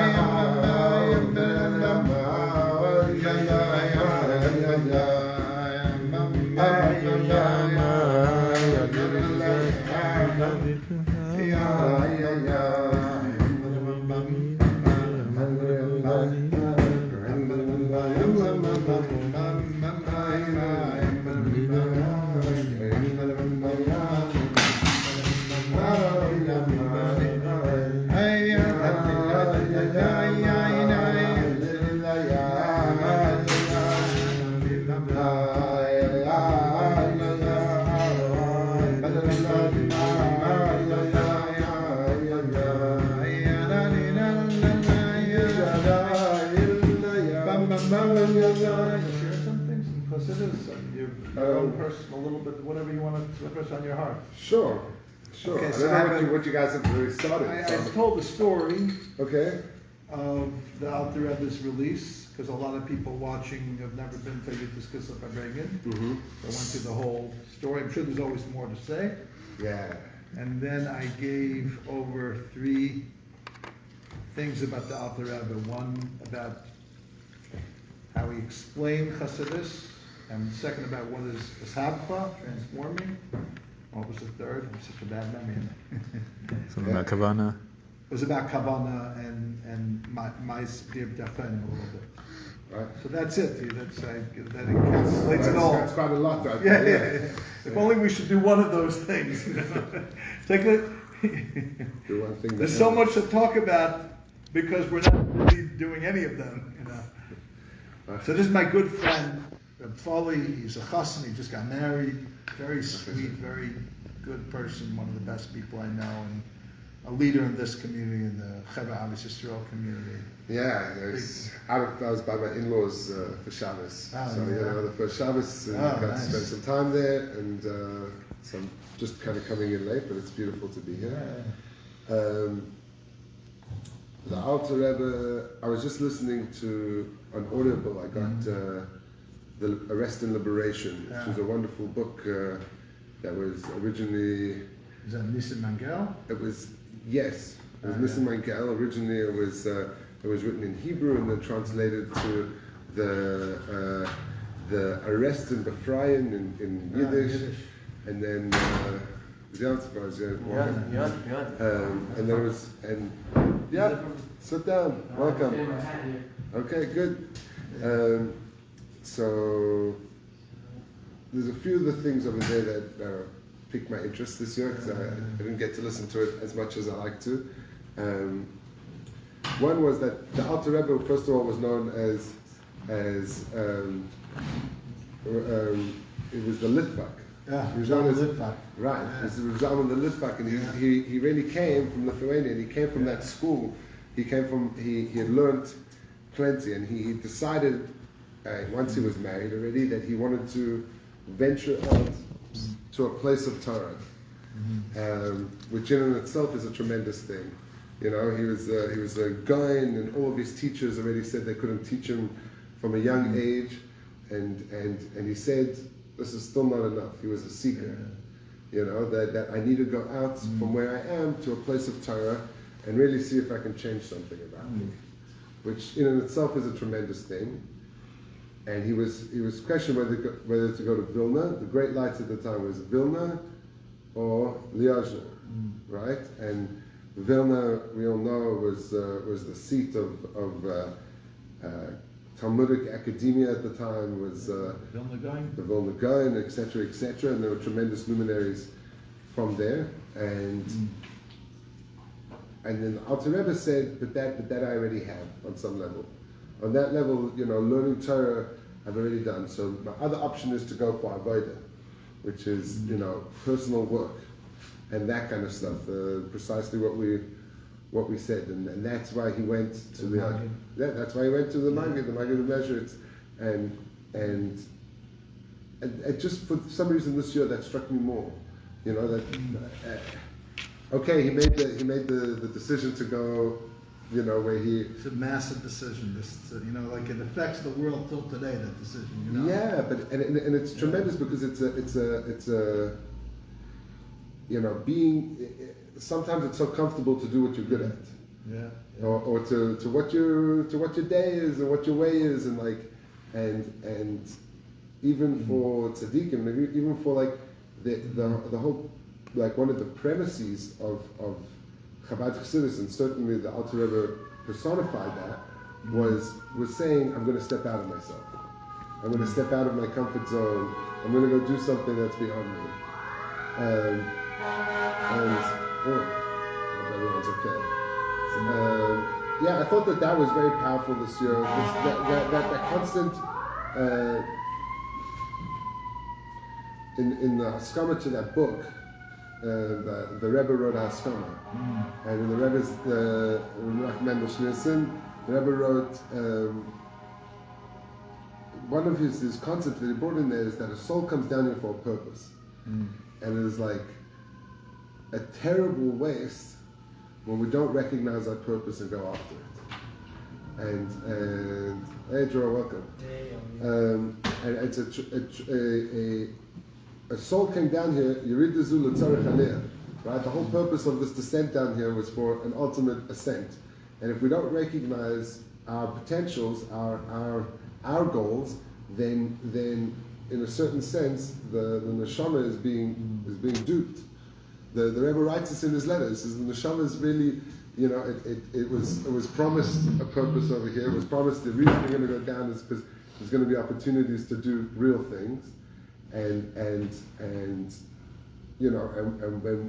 just a crying shame. The Rebbe writes over there basically, and he says Chassidus, teaches a person how to go after that. And I really appreciated this year that the Alter Rebbe personified that, in that even before he even came to Chassidus, he was already a Chassid in the sense that he, and this is all of Torah, but it was that he willing to push himself, willing to go out of his Dalet Amos, and willing to, yesterday I learned X amount, today I learned X plus, or yesterday I was attached in this way. I'm willing to go out of myself and create new attachments with the Eibishter, which is what a mitzvah is. Tzad to the Kibber is connection, and we have points of connection, and that's something that struck me this year, and also the famous story when the Alter Rebbe was being questioned. So I don't know if you gave this over with this being with the guard. One, Yeah, you did good. And he said, say it over again. Ayeka. No, but it's if you can't say that one enough. Right, it's such a tremendous thing, and I think I have a feeling that like that part of the story is interesting that the Rebbe picked up on this Ayeka concept. When you go to the Alter Rebbe's kever, I was there, and you see this picture of the Alter Rebbe sitting. And this interrogator. The interrogator sitting there, and it just says Ayeko. Minister. Right, Ayeko with a question mark. And it's like, that's the only picture there. Is that the only picture? As you're driving in, that's like there's like a flag outside. It was a poster or a flag. I remember I was 3 hours in the car with this Ivan or some random Ukrainian guy. And you see that poster, and when that hit me, it was just like, it was such a deep thing, Ayeka, where are you? Where are you standing? How are you challenging yourself? How do you recognize yourself now? And that was such a fundamental part of the Alter Rebbe's Avodah, and it continued on to say that oh, that's good, let's do more. This is the whole Rebbe, everyone knows that about the Rebbe. But that's because that is at the crux of what Chassidus is, and I really appreciated that this year. Also they tried to. I found it interesting. The Alter Rebbe was already getting. They were trying to force him to eat, and he refused to eat. And the lead officer came in, and he said, and first of all he screamed at the people who were trying to force him. And they said, with a saint such as this, you don't a man of the stature, you don't force him. You use words. And he turned to him and he said, how can you not eat? You're committing suicide, and that's awesome. He basically said that's, and you lose your share to come. Sorry, you lose your share in the world to come if you commit suicide. This is what he said, this officer. And the Alter Rebbe answered him. He said, "I'm not going to eat non-kosher food, and even if that means passing away, and even if that may lead to whatever." And so the officer said, "If I get you kosher food, will you eat it?" And he said, "If you get from the specific yid, I don't know if you went into those. Was it Baruch? Or was it Rav Baruch or Rav Av? Who was that? I don't remember. I don't remember. Who was But the guy? He ended up the chassid he went at afterwards. It was the same person. Yeah, it makes sense, but I don't remember his name. forgot his name. Yeah, Rav Baruch or Av. There was a whole story how they were sending messages back to each other. Yeah, he sent something after he got the food from him, he sent a little message. Yeah, and it was something like he just wrote Shema Yisrael Hashem Elokeinu Hashem Echad, and the Chassidim knew it was good. And what is the other? There was a few things that were just so interesting, like how, first of all, how they were so privy. Like these Chassidim were pulling spy tricks. Chassidus is also infiltrated every single corner of Judaism. Svardim are Chassidim, Litvaks are Chassidim nowadays. The Rosh Yeshiva, basically, Rebbeim, the Thaler they're giving over is mostly Chassidus, and in its way, it's like there's been such big fundamental changes into perspective of Yiddishkeit and every facet that came through Torah Chassidus. Yeah. But I have a question. I maybe have some answers, but I want to hear yours. Why is this for all Chassidim and all Chassidus? Why was this a thing and not just specifically Chabad Chassidus? So apparently they didn't even really know the difference between this group and that group. They're Chassidim are Chassidim. There's a saying, Chassidim Zanei Mishpacha. It's for good or So for the bad. Russians thought that. The Russians, they thought, they didn't understand one group from another. They knew they were different Rebbeim, but they didn't see, and it was new and to them dangerous. So it really was a test against all Chassidus. So there's really two stories going on. There's this story that we're talking about, Chassidim versus non-Chassidim. But in Chassidus itself, there is a recognition that Chabad Chassidus also had some other things.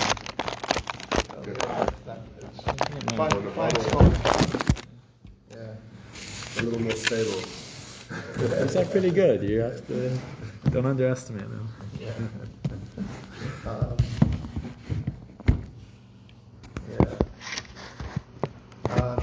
There was something, a kitcher within Chassidus, because the derech of the other Rebbeim wasn't to explain Chassidus so much. It was give over a Torah, but not. Chassidus. Yeah, well, it was not the same. And the Alter Rebbe thought that the average person was shaykh to really understanding Pnimis HaTorah, and they didn't all agree with him. Levi shows up. That's why every Shabbos I said, let's call this for 9:30:10, because nothing's happening before Amen doesn't show up at time. Oh, I don't shake anyone's hands. And you got me. I haven't shaken anyone's hands in a year. At any time. Chavis Yisrael will make exceptions. I'm asking because I'm very Manhattan with Mamish. Yeah. With the Mishur Sadin. Yeah. Good people. Sure. I ate behind the plexiglass the Shabbos. Oh yeah, so you know. So you had a taste. Of course, the difference is the Hasidim. People don't understand. It's not the Hasidim disregard mass. They're just always eating and drinking. Right. That doesn't exist. Okay, so let me finish with this, and then Yes. I love the hat. This is an awesome hat. So The Alter Rebbe held that So the that average was person one is within shaykh to it. yeah, so that was one machlekes within Chassidus.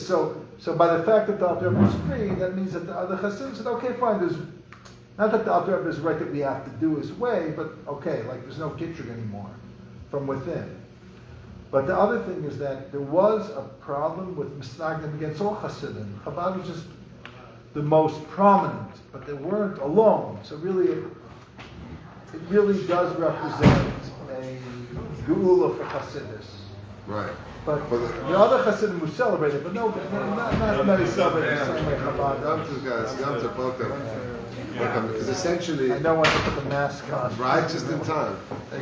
I'm socially distancing, just so that you know. Oh, yeah? Let's respect the rabbi and everybody. Like we keep 6 feet. Yeah. Well, if you can, Oh, yeah. How much is 6 feet? You're sitting on this side of the If table. you guys can touch hands, then you're not 6 feet.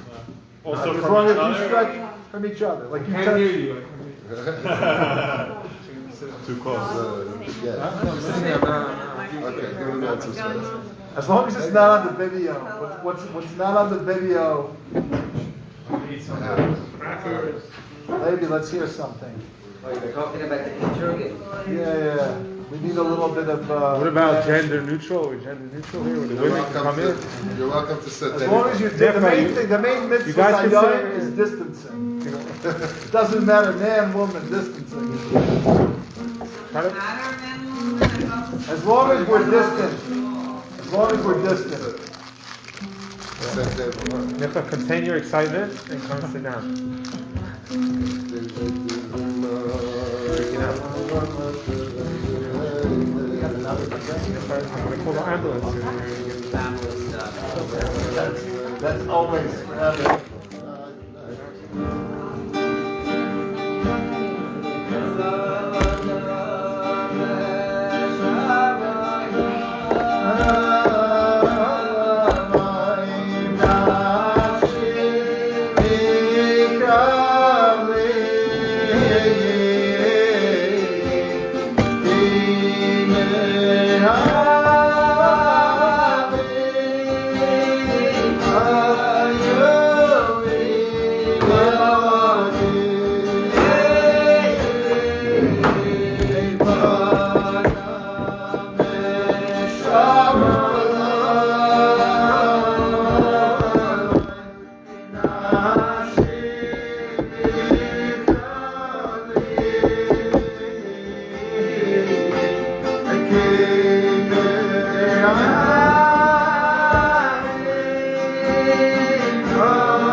Ah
wanted to say if everybody can honor the rabbi and Baruch and others are socially distancing, so if we can honor that.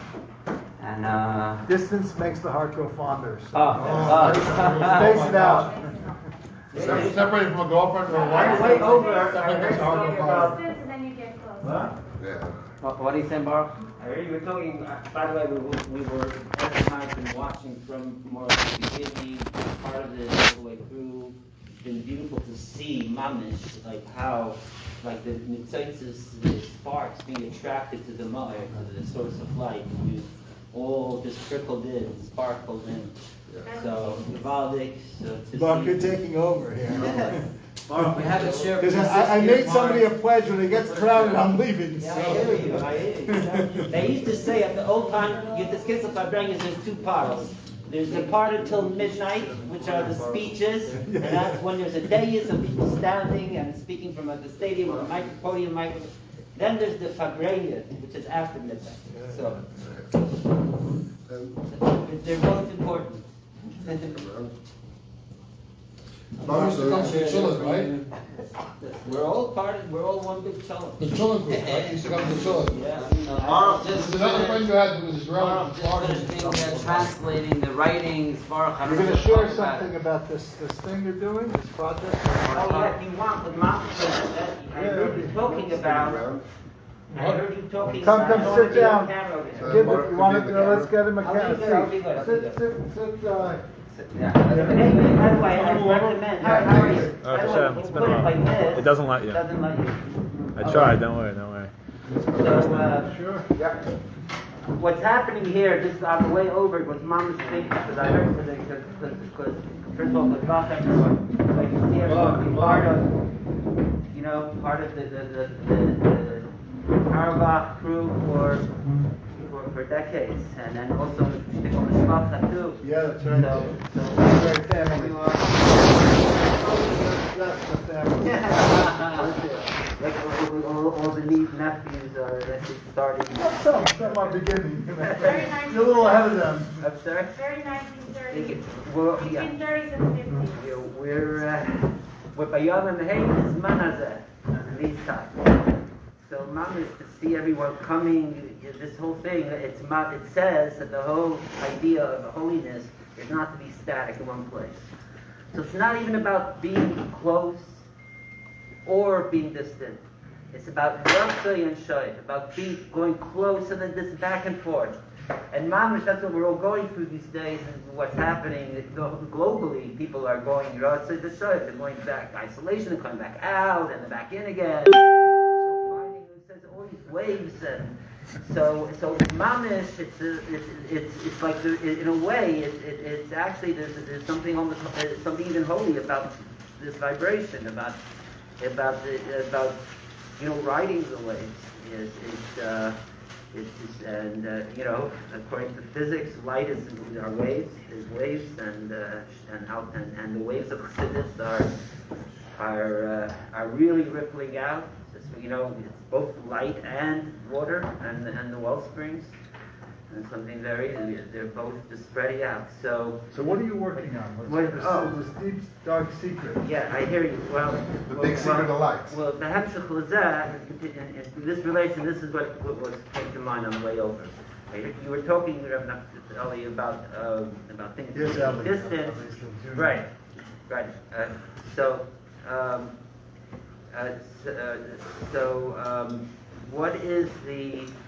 What is that element? What does that have to do with Yud Tes Kislev? What is the shar block? The first page of Tanya reading it now. We start as Kikarei Veilacha Hadaver Ma'ed B'Ficha B'Vacha Sasei. How to make God close to us. That there are people that feel that we're distant. We're too distant.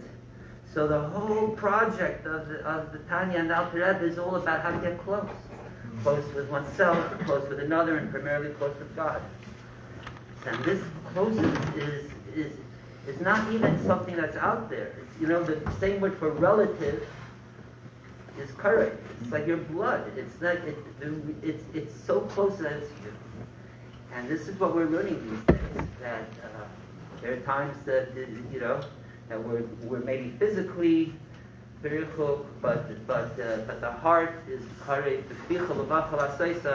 that level we could all get to the, and actually come to think of it, it also has to do with Yud Tes Kislev, because what happened when Alter Rebbe spoke?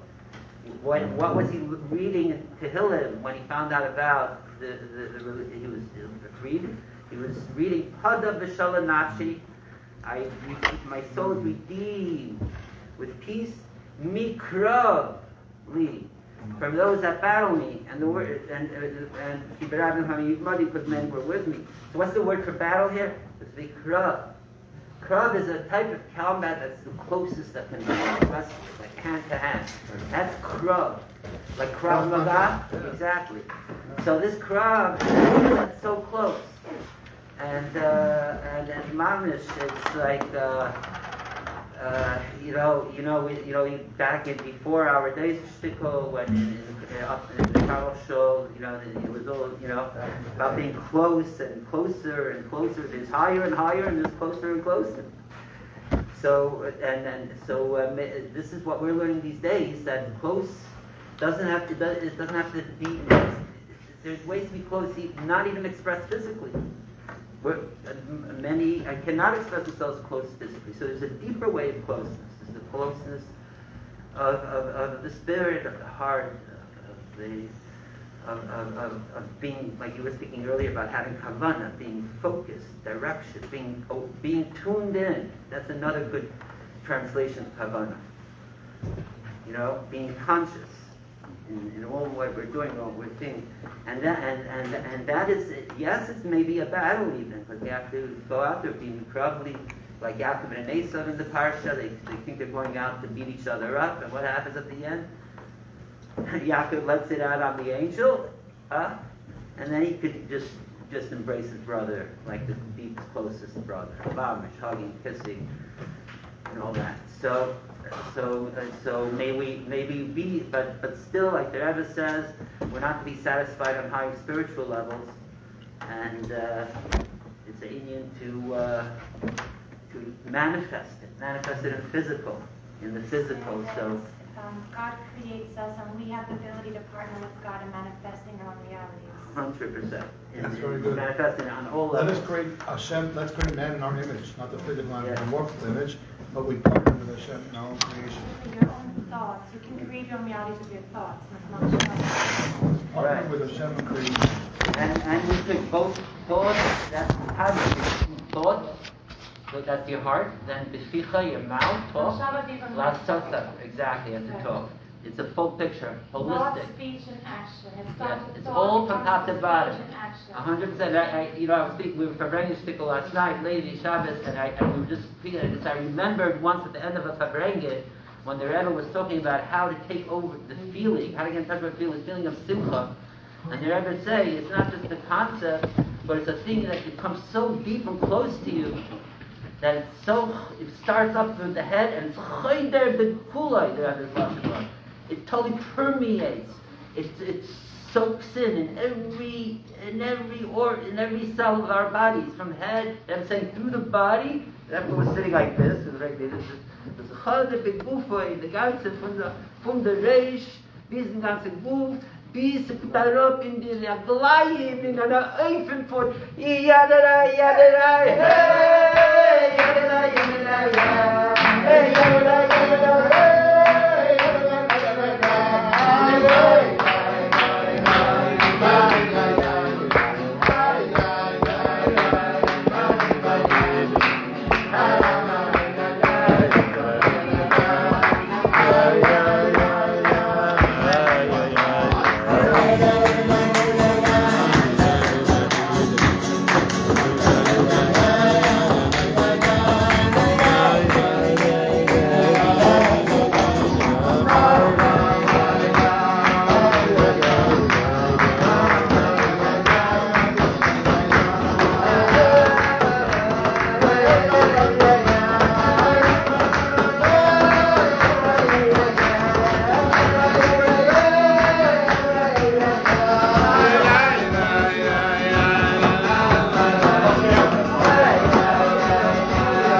Position it or something like that, and then if I, just like right now, that's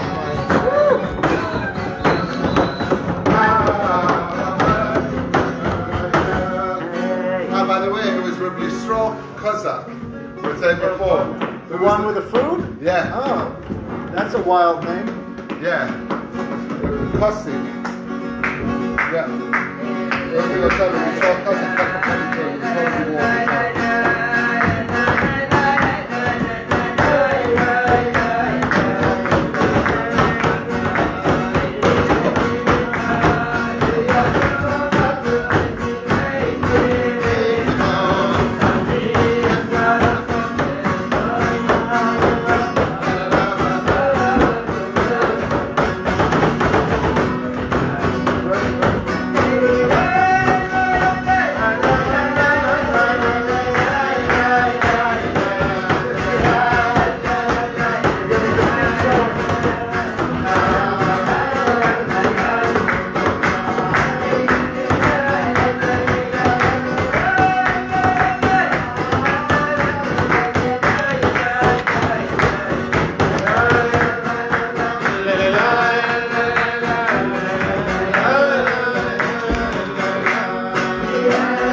ready? Ready? You're like, I'm not ready at all. I was about I'm gonna drink a cup of tea. I That's know what I'm I late want to be, sometimes. is getting ready. right. That's what I want It's to like the be, Queen is of getting England. ready. Tea time. Anyway, I'm just trying to make up for lost time. We have lots of tea to drink. You need us tonight.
I'm thinking 2 years back I was in Hadich on Yud Tes Kislev at Alter Rebbe's Kever.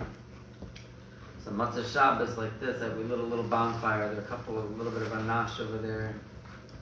Took out the guitar and just started singing and going Same thing. right by the river. I gotta say that the Alter Rebbe rests in a place that I would love to be on a day-to-day basis. Mamash, beautiful hill, beautiful trees, and constant moving river, great nature flow. He never even wound. He didn't even. He just wound up there. It wasn't random, but he never stepped up there. He's running, yeah. Right. Just one of the last words. He wound up in this shtetl called Tanya. And one of the last words they heard him come out of his mouth, he said he said Hajj. He mentioned, he was saying, it sounded like he wanted to get there or intended something. He said Hajj. So when he passed away, and there's a distance from Piana to Hajj also. So it was Beshet, it was meant to be. And the different stories. Wow. Very sad. They wound up there because it's in the middle of nowhere. Because he was running away from Napoleon, basically. But the truth is, so much of the whole area there, like where he lived in Liajna or the Adi, must have been like that also. Yeah. Maybe, a little bit more. A lot of that area is unchanged, right? I mean, you've gone through this. It looks pretty ancient over there, other than some Chabad It buildings. looks over like there. Borat could have came from there. Yeah. Most parties have with wheels, now they have rubber wheels. Is there a shliach in Kazakhstan? I think there is. Yeah. Maybe there is, right?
So this afternoon I was talking to my daughter. She said, it's Yud Tes Kislev, so why don't you tell me something from the Tanya? I thought you were going to say, why don't you give me a kiss, love? So I started telling her something. She goes, that's boring. She's a very honest kid, you know. For her age, whatever, it's boring. So I said, okay, I'll tell you a story. So,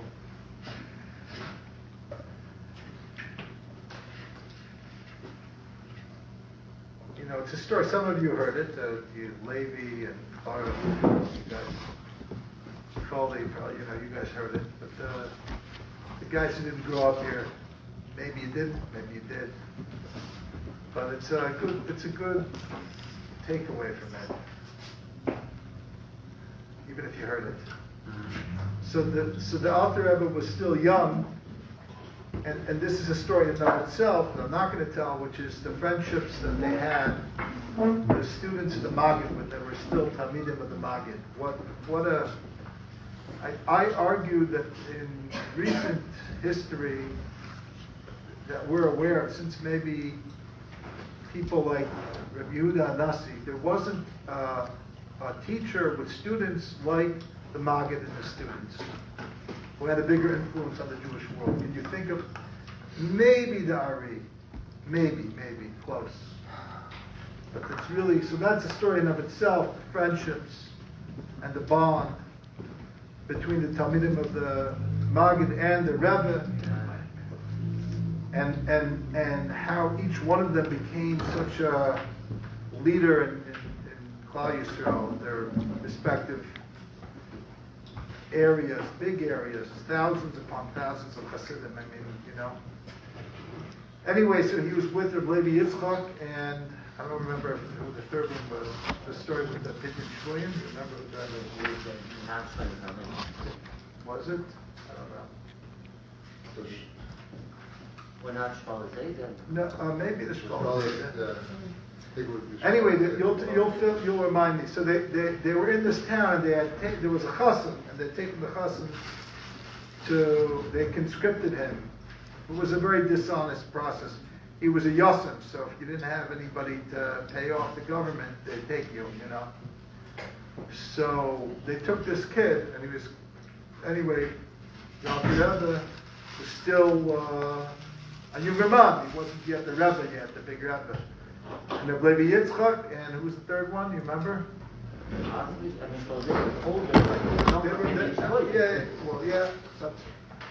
I don't remember who the third one is. So maybe the Shmolazeder was very close to the Alter Rebbe also. So they decided they're going to collect money. They're going to collect the 5,000 rubles for this to save this kid. So anyway, they collect all the money they can in the city, and it's only a small amount. And they said there's one person left. And that's the miser. The miser's rich, but he's a miser, and he's known to be violent, to throw people down the stairs. He's not into. It's not a welcoming soul. He's not known for his ways and Achnos Zarfim and Yemilas Pasada. But the Alter Rebbe says, look, I'll go with you guys, but only on one condition. None of you two are there. I'm doing all the talking. He's the youngest, but he has a starkite. So they say, yeah, okay, sure, go ahead, you do all the talking. So they go up the hill, they go to the miser's house, they knock on the door. He actually answers the door, and he seems kind of polite. They're surprised. He says, what can I do for you young rabbis? So they sit down, and they tell him the whole story. The Alter Rebbe talks the whole time, explains who this person is, and he has a whole life ahead of him. He's about to get married, and now he will have no life. He'll be taken away, and they'll never see from him again. So the guy goes, okay, good story. He opens up his desk drawer, he reaches in, he takes out a cup, a penny, a rusty penny, and he gives him the penny. Now, the other guys are ready to give it to this, tell him where to go with this penny. The Alter Rebbe reminds them, gives them a look like, you guys we made a deal, no talking, I'm doing the talking. So the Alter Rebbe says, thank you, that's very, very kind of you. This is going to go, it's every pruta is mitzvah, every part of this adds up and then makes the whole that we are going to need to save this person.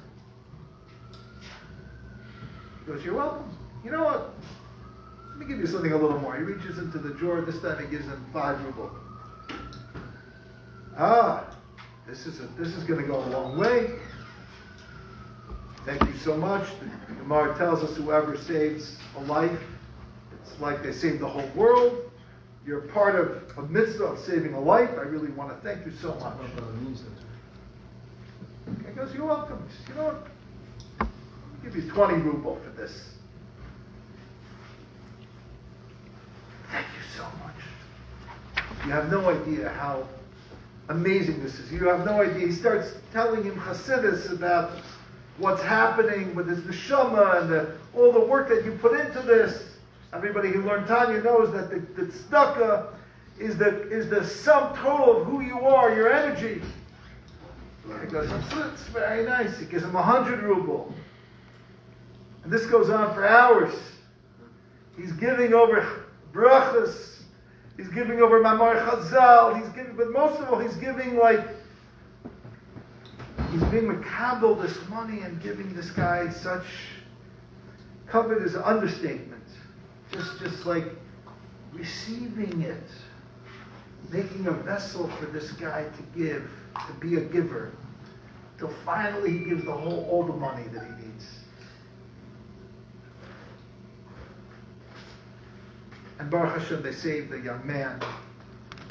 But his friends said, what was going on there? So there's two versions of the story. There's the Shlomo version. I don't like the Shlomo version of the story. I can tell it to you if you want, but this is the Chabad version that I heard. I like the Chabad version better. By the way, Shlomo said that he would hear a story, he wouldn't ever look back at it a second time. And he would tell it 50 years later, whatever way he remembered it. He said this. They interviewed him. Yeah. So maybe, but I'll tell you the Chabad version, what I heard, what Baruch heard. So the Alter Rebbe explained to his two Chaver, he said, when we came in, he only had in the Kalim to give a pruta, to give a kapit. That's all he had, he was a miser. But I opened him up a little bit and made him a bigger giver, a slightly bigger giver, and then a little more, and then by the time he left, he had the kalim to give all of it. That's a Chabad version, something like that. Yeah, I remember when I was in third grade.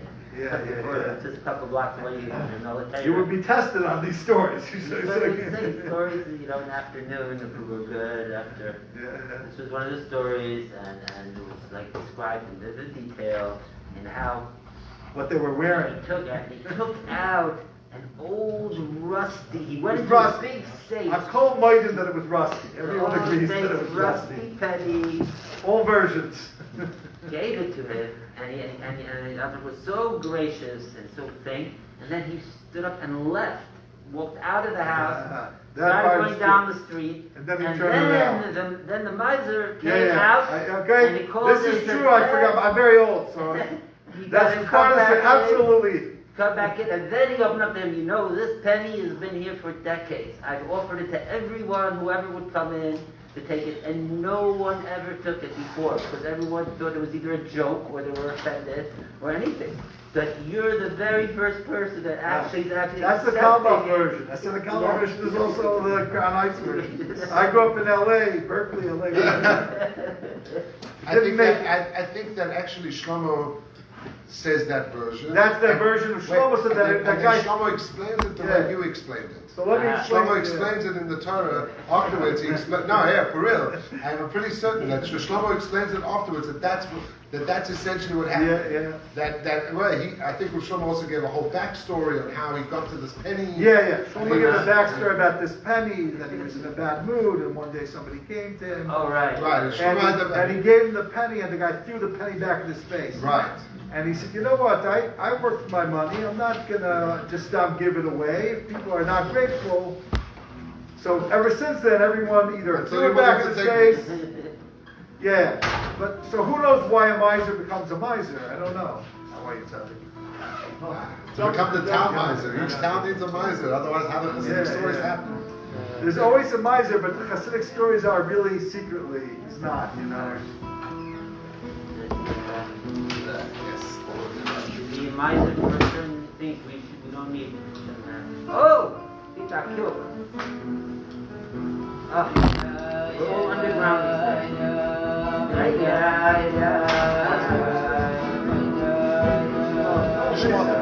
Oh, I didn't recognize Laser. I thought I knew who you were, but I wasn't sure. I can't tell what a mask. It's crazy. I can't tell who anyone is.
track.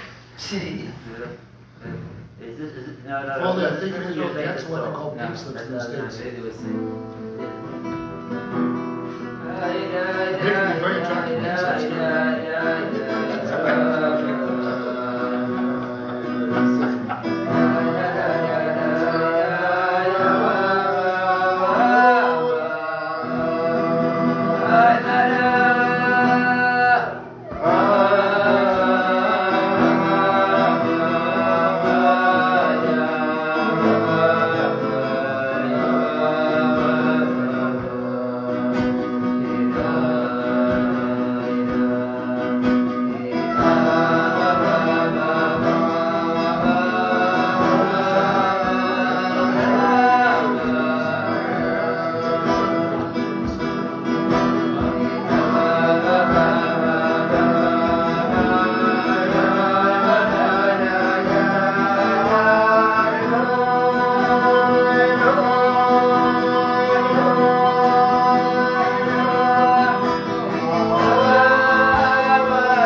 This is the real deal. I almost got kicked out of the Shluchas in Melbourne because of singing this song. Really? Is it recorded? Yes, sir. Are you recording him? Am I recording? It's on Facebook Live, yeah. It's a good story because it says about something very You know, I great. posted something from Fight Against Anti-Semitism in Midwood, and Facebook said I violated their standards. Whoa! You know, really weird. It's like, you know, and I can't use Facebook Live because I violated their standards. You know, Fight Anti-Semitism, the Vikings group. You're at 16. He's a We regular. should be like, I got 9 now. yeah. And she Guys, please stop with all politics. Okay.